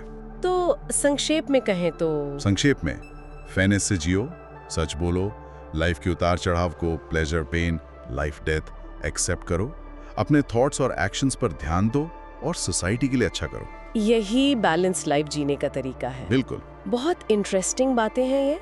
एक आखिरी सवाल मन में आ रहा है जो शायद सुनने वालों के मन में भी आए। पूछिए। ये सोर्स कहता है कि हमारी सारी प्रॉब्लम्स बाहर नहीं, हमारे अंदर है, हमारी सोच में, हमारे ओपिनियंस में। हाँ, यही कहता है। तो क्या इसका मतलब ये है कि अगर हम सिर्फ अपनी सोच बदल लें तो दुनिया की कोई भी मुश्किल हमें परेशान नहीं कर सकती? जरा सोचिएगा इस पर। Now chapter 10। चैप्टर 10 में हम आत्म सुधार, सेल्फ इम्प्रूवमेंट, प्रकृति के साथ एकता, यूनिटी विथ नेचर और जीवन की स्वाभाविक प्रक्रिया को स्वीकार करना, accepting the natural process of life के बारे में बात करेंगे। विशेष रूप से ये कि हमें अपने दोषों को सुधारने का प्रयास करना चाहिए और जीवन की घटनाओं को तर्क और शांति के साथ स्वीकार करना चाहिए। कभी कभी ऐसा लगता है ना कि जिंदगी की इस तेज रफ्तार दौड़ में हम अंदर का सुकून, वो असली वाली खुशी कहीं पीछे छोड़ते जा रहे हैं। हाँ, ये एहसास आजकल बहुत आम है। और क्या अक्सर ऐसा होता है कि बाहर की चीजें, कौन क्या कह रहा है या जो हालात बदल रहे हैं, वो हमें मतलब जरूरत से ज्यादा परेशान कर देते हैं। बिल्कुल। और इसी उलझन को थोड़ा सुलझाने के लिए आज हम कुछ सदियों पुराने पर आज भी बेहद रिलेवेंट विचारों को समझने की कोशिश करेंगे। अच्छा, कहाँ से हैं ये विचार? ये बातें असल में एक प्राचीन रोमन सम्राट और दार्शनिक के खुद के लिए लिखे गए नोट्स हैं। एक तरह की उनकी पर्सनल डायरी या यूं कहिए गाइड बुक। अरे वाह, दिलचस्प। तो आज हमारा मिशन है इन गहरे फिलोसॉफिकल बातों को एकदम आसान भाषा में खोलना, है ना? जी हाँ। और ये देखना कि क्या इनमें से कुछ हमारी रोजमर्रा की जिंदगी में, मतलब डे टू डे लाइफ में काम आ सकता है। हाँ, कि क्या सच्ची शांति वाकई बाहर नहीं, हमारे अंदर ही खोजी जा सकती है। बिल्कुल। तो पहली और शायद सबसे बुनियादी बात है सादगी और संतोष। Simplicity and contentment. हाँ, सुना है इसके बारे में। जी। क्या ये मुमकिन है कि हमारा मन, हमारी आत्मा एकदम सरल, सच्ची और जो है उसमें खुश रह सके, बिना लगातार बाहरी चीजों के पीछे भागे? हाँ। जैसे कि हमेशा और ज्यादा पैसा चाहिए या अगली बड़ी चीज या लोग हमारी तारीफ करें, इस दौर से हटकर। अच्छा, ये तो खुद से पूछने जैसा है कि क्या मैं आज इसी पल जो मेरे पास है उसमें थोड़ा सुकून ढूंढ सकती हूँ? बिल्कुल। जैसे कभी कभी छोटा बच्चा अपने एक मामूली से खिलौने में ही पूरी दुनिया देख लेता है, उसे ये फिक्र नहीं होती कि दूसरे बच्चे के पास कौन सा नया वाला गैजेट है। हाँ, ये बहुत सटीक उदाहरण है। ये विचार हमें याद दिलाता है कि हमारी असली जरूरतें शायद बहुत कम हैं, लेकिन इच्छाएं, हाँ, वो सोशल मीडिया देखकर या दूसरों को देखकर अनंत होती जाती हैं। संतोष शायद इसी फर्क को गहराई से समझने में छिपा है। ठीक है। और इसके बाद फिर एक और जरूरी पहलू आता है, प्रकृति और स्वीकार्यता, मतलब नेचर एंड एक्सेप्टेंस। प्रकृति कैसे? हमारा असली स्वभाव क्या है? क्या हम कुदरत ने हमें जैसा बनाया है, हमारी सीमाओं, हमारी ताकतों के साथ उसे स्वीकार कर सकते हैं? और साथ ही जो जिंदगी हमारे रास्ते में लाती है उसे स्वीकार करना, मुश्किलों को भी। हाँ, स्रोत बताते हैं कि जो भी मुश्किलें आती हैं, या तो हम उन्हें सहने की क्षमता रखते हैं। अच्छा। या अगर वो हमारी सहन शक्ति से बाहर है तो वो स्थिति ज्यादा देर टिकेगी नहीं, वो बदल जाएगी। मतलब शिकायत करने से कुछ नहीं होता। शिकायत करते रहने से हालात बदलते नहीं, हमारा मन जरूर खराब होता है। सही बात है। जैसे हम बारिश को रोक नहीं सकते, लेकिन छाता इस्तेमाल कर सकते हैं, अपनी समझ का इस्तेमाल। बिल्कुल, अपनी रीजन का इस्तेमाल। मुश्किलों को भी कुछ ऐसे ही देखने की बात है शायद। और ये भी कि अगर कोई गलती कर रहा है, हाँ, तो उसे गुस्से से नहीं नरमी से समझाने की कोशिश करनी चाहिए। और अगर न समझें तो ये भी मानना कि अगर हम नहीं समझा पा रहे तो शायद हमारे तरीके में कोई कमी हो। दूसरों को कोसने के बजाय अपने एक्शंस पर ध्यान देना। ये सोच का एक बहुत बड़ा शिफ्ट है। जी हाँ, अगला विचार भी बहुत गहरा है कि हम सब एक बहुत बड़े सिस्टम का, इस ब्रह्मांड का, यूनिवर्स का हिस्सा हैं। मतलब सिर्फ मैं नहीं बल्कि हम सब। हाँ, खुद को सिर्फ मैं न समझकर इस पूरी तस्वीर का एक छोटा मगर जरूरी हिस्सा मानना। जैसे शरीर का हर अंग पूरे शरीर की भलाई के लिए काम करता है ना? हाँ, करता है। वैसे ही हम भी इस बड़े सिस्टम से जुड़े हैं। अगर कोई चीज पूरे सिस्टम के लिए अच्छी है तो वो उसके किसी एक हिस्से यानी हमारे लिए बुरी नहीं हो सकती। इससे संतोष मिलता है। हाँ, ये समझ एक अलग तरह का सुकून देती है। और क्योंकि हम सामाजिक प्राणी हैं, सोशल बीइंग्स हैं, तो दूसरों के भलाई में भी हमारी भलाई जुड़ी है। ठीक है, और फिर एक और सच, बदलाव। हाँ, बदलाव और नश्वरता का सच, चेंज एंड मोर्टेलिटी। सब कुछ बदल रहा है, हर पल। कुछ भी हमेशा रहने वाला नहीं है। जैसे पत्ते झड़ते हैं, नए आते हैं, बिल्कुल वैसे ही सब कुछ एक प्रवाह में है। हमारा शरीर भी, जीवन सीमित है, ये एक सच्चाई है। इससे डरने की बजाय इसे एक फैक्ट की तरह देखना। हाँ, ये हमें शायद प्राथमिकताएं तय करने में मदद करता है और दूसरों के कामों या विचारों से बहुत ज्यादा विचलित ना होना। क्यों? स्रोत में एक उदाहरण है, मकड़ी अपने जाले में मक्खी फंसाकर संतुष्ट है, शिकारी अपने शिकार से। सब अपनी प्रकृति और समझ के अनुसार काम कर रहे हैं। तो हमारा काम क्या है? हमारा काम है अपने कर्म पर ध्यान देना, जो सही है, न्यायपूर्ण है, जस्ट है, वो करना। और अंत में शायद सबसे जरूरी चीज, चरित्र के गुण, वर्च्यूज ऑफ कैरेक्टर। सिर्फ अच्छे इंसान होने की बातें नहीं, बल्कि वैसा बनने की कोशिश करना। कौन कौन से गुण? हाँ, कुछ खास गुण बताए गए हैं। अच्छा यानी गुड, विनम्र यानी मॉडेस्ट, सच्चा यानी ट्रू, तर्क संगत यानी रैशनल। हाँ, शांत यानी इक्वानिमस और उदार यानी मैग्नानिमस। आंधी क्यों ना आए, जैसे एक मजबूत पेड़ हवा में झुकता है पर टूटता नहीं। दूसरों की तारीफ या बुराई से ऊपर उठकर बिल्कुल, अपने मूल्यों पर टिके रहना। तो कुल मिलाकर हमने देखा कि अंदरूनी शांति शायद बाहरी सफलताओं का पीछा करने से ज्यादा अपने अंदर संतोष जगाने, हाँ। चीजों को जैसी हैं वैसी स्वीकार करने, जी, बदलाव को समझने और सबसे जरूरी एक मजबूत और अच्छा चरित्र बनाने से मिलती है। हाँ, सार यही है। ये सब सुनने में बहुत अच्छा लगता है और शायद कहीं गहरे में हम ये जानते भी हैं, पर असली चुनौती तो अब शुरू होती है। बिल्कुल। सोचने वाली बात यह है, क्या हम वाकई अपनी रोजमर्रा की भागदौड़ में आज, अभी इन विचारों में से किसी एक, सिर्फ एक छोटी सी चीज को भी अमल में लाने की कोशिश कर सकते हैं? कौन सी एक आदत या सोच का तरीका है जिससे हम थोड़ा सा बदल सकते हैं? हाँ, जिससे हम बाहरी दुनिया के बदलने का इंतजार किए बिना अंदर से थोड़ा ज्यादा शांत, थोड़ा ज्यादा संतुष्ट महसूस कर सकें। इस पर जरूर सोचिएगा।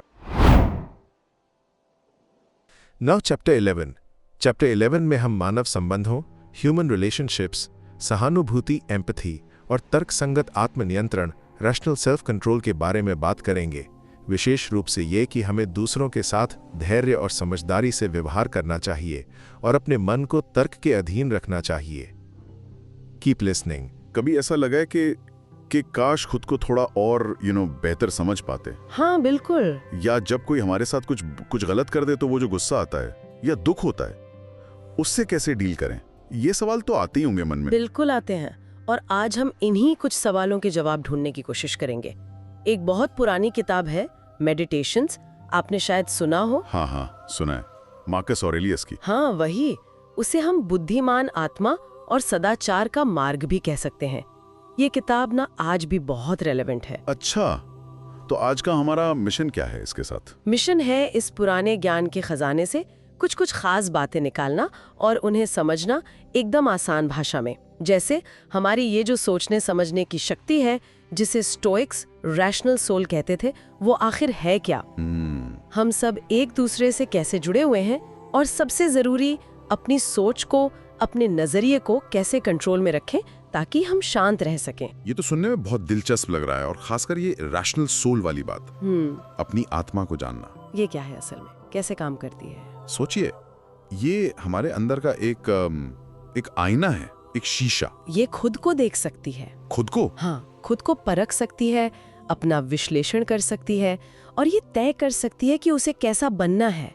मतलब इसमें वो ताकत है जो हमें सही गलत का फर्क सिखाती है, अच्छा, प्यार करना सिखाती है, सच बोलना सिखाती है, और इसकी सबसे अच्छी बात, इसे अपने काम के फल के लिए बाहर देखने की जरूरत नहीं, वो अपना इनाम खुद ही पा लेती है अंदर से ही। लेकिन अगर लाइफ में कुछ गड़बड़ हो जाए, कोई रुकावट आ जाए, तब? हाँ, अच्छा सवाल है। देखिए, रुकावटें तो आएंगी, पर ये जो रैशनल सोल है ना, ये अपना मकसद फिर भी ढूंढ लेती है। जैसे मान लीजिए कोई गाना या नाटक बीच में रुक जाए, तो भी उसका हर हिस्सा, हर सुर अपने आप में पूरा होता है ना। वैसे ही हमारी आत्मा, वो हर पल में, हर स्थिति में अपना अर्थ, अपना मकसद पा सकते हैं। उसे बस सही नजरिए से देखना होता है। ये गहरी बात है। और इसी से जुड़ा हुआ अगला पॉइंट था शायद कि हम सब जुड़े हुए हैं। हाँ बिल्कुल, इसे ऐसे सोचिए जैसे हम सब एक बहुत बड़े पेड़ की अलग अलग शाखाएं हैं। ठीक है। अगर एक शाखा कट जाए तो वो पेड़ से अलग हो जाती है ना। वैसे ही जब हम किसी से नफरत करते हैं या खुद को दूसरों से एकदम काट लेते हैं, तो हम अनजाने में खुद को उस बड़े समाज से, उस कम्युनिटी से अलग कर लेते हैं। लेकिन गलतफहमियां हो जाती हैं, झगड़े हो जाते हैं, क्या वो जुड़ाव फिर से बन सकता है? हाँ, यही तो खूबसूरत बात है। जैसे पेड़ में टूटी टहनी को फिर से जोड़ने के लिए ग्राफ्टिंग करते हैं, कलम लगाते हैं, हाँ, वैसे ही हमारे अंदर भी वो ताकत है कि हम रिश्तों को सुधार सकें, दोबारा जुड़ सकें। इसीलिए किताब कहती है कि जो लोग हमें परेशान करते हैं या मुश्किल खड़ी करते हैं, उनसे नफरत करना या गुस्सा करना भी एक तरह की कमजोरी है। कमजोरी? हाँ, क्योंकि ये भी हमें उसी कम्युनिटी से काटता है। उनके प्रति भी हमें थोड़ी नरमी, थोड़ी दया रखनी चाहिए। पर ये कहना आसान है, जब कोई जानबूझकर तंग करे तब गुस्सा तो आता ही है, दया कैसे दिखाएं? बिल्कुल मुश्किल है।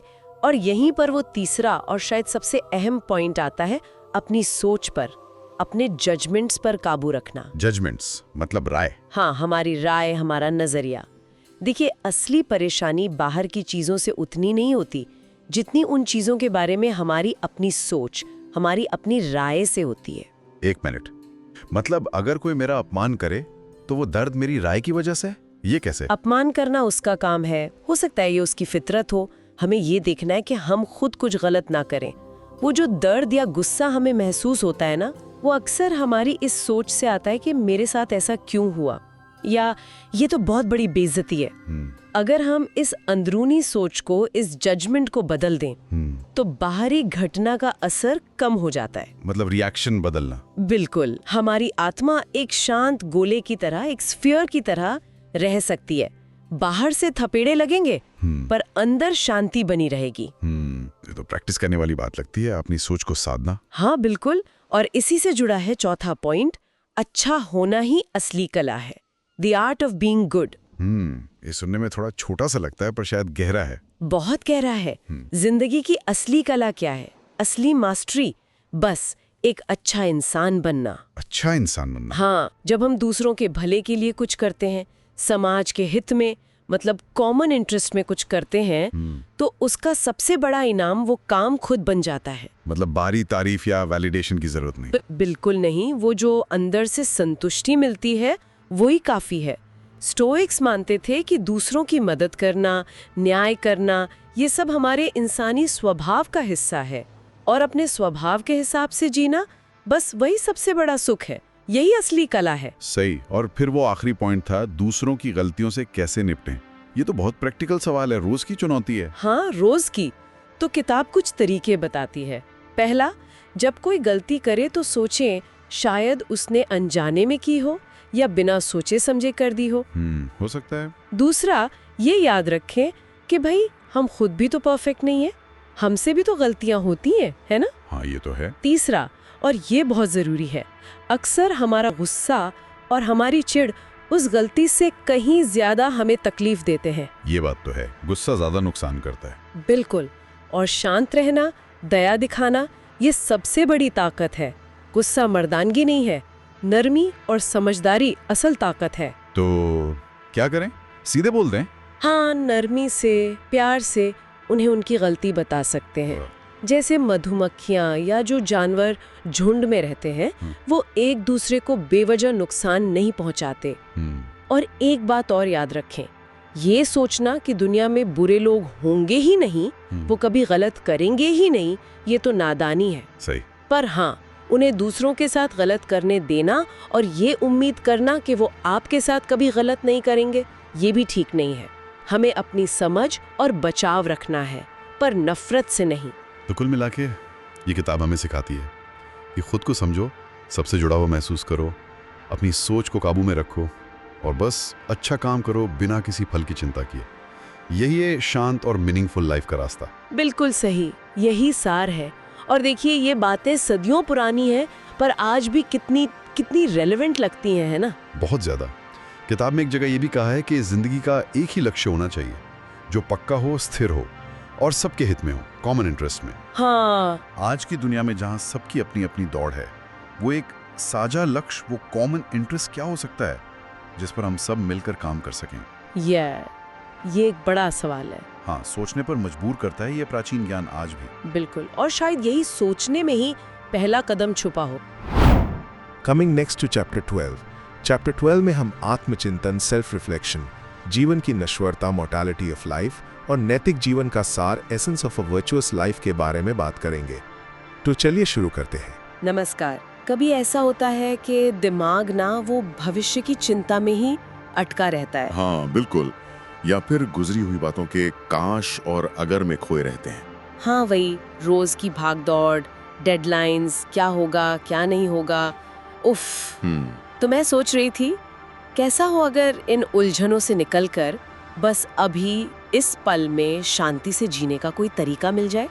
ये तो बहुत से लोग चाहते हैं, और मजे की बात यह है कि इसके तरीके हैं, बहुत पुराने तरीके। अच्छा, तो आज हम कुछ ऐसे ही सदियों पुराने लेकिन कमाल के असरदार विचारों को खंगालेंगे। जी हाँ बिल्कुल, ये वो नुस्खे हैं जो सिखाते हैं कि मन को शांत कैसे रखें, दुनिया के शोरगुल से खुद को कैसे बचाएं।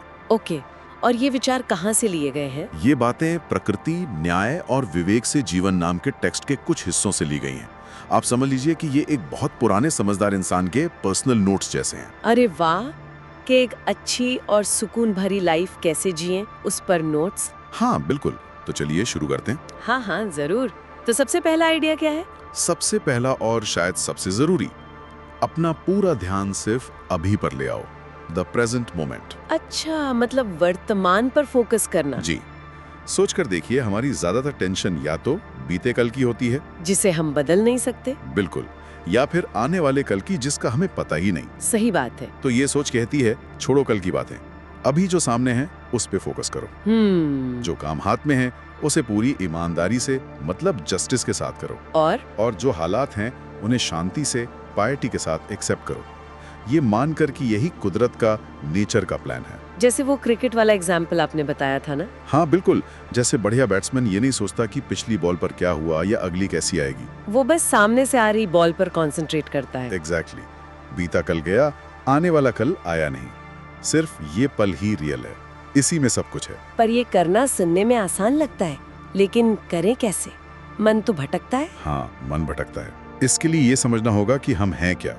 बेसिकली हम 3 चीजों का कॉम्बिनेशन है। 3 चीजें कौन सी? हमारा शरीर और बॉडी, हाँ। हमारी सांसें यानी लाइफ फोर्स, ब्रेथ, हाँ।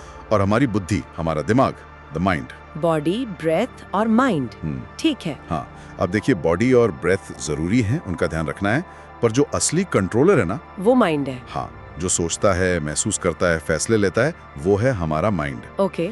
अब कमाल की बात यह है कि बाहरी चीजें, जैसे लोग क्या कह रहे हैं, उनकी ओपिनियन, हाँ। या शरीर का कोई दर्द, इनको अपने इस असली कंट्रोलर पर हावी होने से रोकना हमारे हाथ में है। अच्छा, ये कैसे?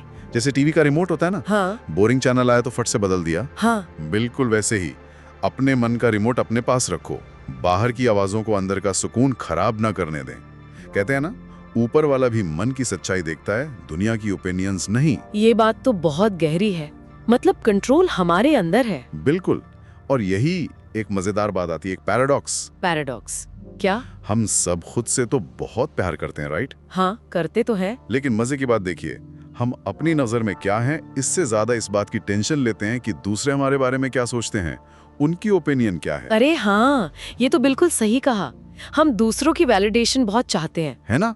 सोचिए जरा, अगर आपको कहा जाए कि आज से जो मन में आए बिना फिल्टर लगाए, बिना ये सोचे कि लोग क्या कहेंगे, बस बोल दो। उफ, नहीं, ये तो बहुत मुश्किल है, शायद 1 घंटा भी नहीं। वही तो, दूसरों की नजरों में सही दिखना अपनी नजरों में सही होने से ज्यादा इंपॉर्टेंट लगने लगता है। ये सोचने वाली बात है। तो अगला सबक क्या है? अगला बड़ा सबक है एक्सेप्टेंस, यानी स्वीकार करना। एक्सेप्टेंस मतलब चीजों को मानना जैसा वो है। हाँ, जिंदगी में जो हो रहा है उसे देखकर चौंकिए मत, परेशान मत होइए। ये सब कुदरत, नेचर के फ्लो का हिस्सा है। लेकिन अगर कुछ बुरा हो रहा हो तो? तब भी न भगवान को कोसे, न किसी इंसान को ब्लेम करें। ईश्वर गलती नहीं करता और इंसान अक्सर नासमझी में गलती करते हैं। बस ये समझें कि जो हो रहा है शायद वही होना था। कुदरत का अपना तरीका है, इसे एक्सेप्ट करना सीखें। जैसे आपने वो बारिश वाला एग्जाम्पल दिया था। हाँ, बारिश होती है तो हम आसमान से लड़ने नहीं लगते, छाता खोल लेते हैं या कहीं रुक जाते हैं। मतलब प्रॉब्लम्स को एक्सेप्ट करके उनका सोल्यूशन ढूंढे, उनसे लड़ने में एनर्जी वेस्ट ना करें। बिल्कुल सही। ये भी बहुत काम की बात है। और कोई पावरफुल आइडिया? हाँ, अब शायद वो आइडिया जो सबसे ज्यादा पावर दे सकता है। सब कुछ बस एक नजरिया है। Everything is just an opinion. Everything is opinion, ये थोड़ा समझाइए। मतलब दुनिया वैसी नहीं है जैसी वो है। दुनिया वैसी है जैसा हम उसे देखते हैं अपने नजरिए से। अच्छा। अगर कोई सिचुएशन परेशान कर रही है तो वो सिचुएशन नहीं, बल्कि उस सिचुएशन के बारे में आपकी जो सोच है, आपकी जो ओपिनियन है, वो परेशान कर रही है। ओह, मतलब प्रॉब्लम बाहर नहीं, हमारे अंदर है, हमारे देखने के तरीके में। एग्जैक्टली, शॉकिंग है ना? अपनी ओपिनियन बदलो, अपना नजरिया शिफ्ट करो और देखो शांति मिल जाएगी। वाह, जैसे तूफान में फंसी नाव किनारे लग जाए तो सब शांत। माइंडसेट बदलो, लाइफ बदल जाएगी। बिल्कुल, यही है कुंजी। इसके साथ ही शायद ये याद रखना भी जरूरी है कि लाइफ छोटी है। हाँ, ये भी एक अहम बिंदु है। Life is transient. हम, हमारी अचीवमेंट्स, बड़े बड़े नाम, दुख, सुख, सब वक्त के साथ धुआं बन जाते हैं। स्मोक एंड ऐश। कुछ भी परमानेंट नहीं है, तो घमंड या बहुत ज्यादा दुख का कोई मतलब नहीं। सही कहा, सब बदलने वाला है। तो ये सारी बातें समझने के बाद करना क्या है? सिर्फ जानना काफी है? नहीं, बिल्कुल नहीं। आखिर में ये सारी बातें सिर्फ सुनने या पढ़ने की नहीं है, इन्हें प्रैक्टिस में लाना होगा। एक्शन इज की। प्रैक्टिस मतलब अभ्यास। जी हाँ, ये स्किल्स हैं जिन्हें डेवलप करना पड़ता है। जिन कामों में मुश्किल लगे उन्हें भी प्रैक्टिस करो। जैसे कहते हैं ना, कमजोर हाथ भी प्रैक्टिस से घोड़े की लगाम मजबूती से पकड़ना सीख जाता है। अच्छा, और अपने काम? हाँ, जो भी करें सोच समझ कर करें, एक मकसद के साथ। हर काम ये सोच कर करें कि इससे समाज का, आसपास के लोगों का कुछ भला हो, एक सोशल एंड हो। ये भी जरूरी है। तो अगर हम आज की बातचीत को संक्षेप में देखें। हाँ, तो हमने देखा कि कैसे सिर्फ प्रेजेंट में रहकर, अपने मन पर कंट्रोल रखकर, दूसरों की ओपिनियन से बेअसर होकर, और जो हो रहा है उसे एक्सेप्ट करके, हम ज्यादा शांत और बेहतर लाइफ जी सकते हैं। जी, सदियों पुरानी ये विजडम आज भी 100% रेलेवेंट है। बिल्कुल। तो जाते जाते मैं सोचने के लिए एक सवाल छोड़ना चाहूंगी। जरूर। फोकस सिर्फ अपने आज के एक्शन पर और अपने अंदर के सुकून पर लगाएं, तो हमारी डेली लाइफ में क्या फर्क आ सकता है, इस पर थोड़ा सोचिएगा जरूर। कंग्रेचुलेशंस, आपने मार्क्स ऑरेलियस की मेडिटेशंस के सभी चैप्टर्स को कंप्लीट कर लिया है। आपका साथ और एंथुसियाज्म के लिए हृदय से आभार। आपकी इंटरेस्ट और समय ने इस यात्रा को और भी विशेष बनाया।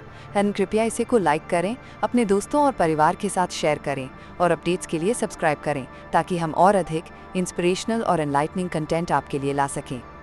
Thank you.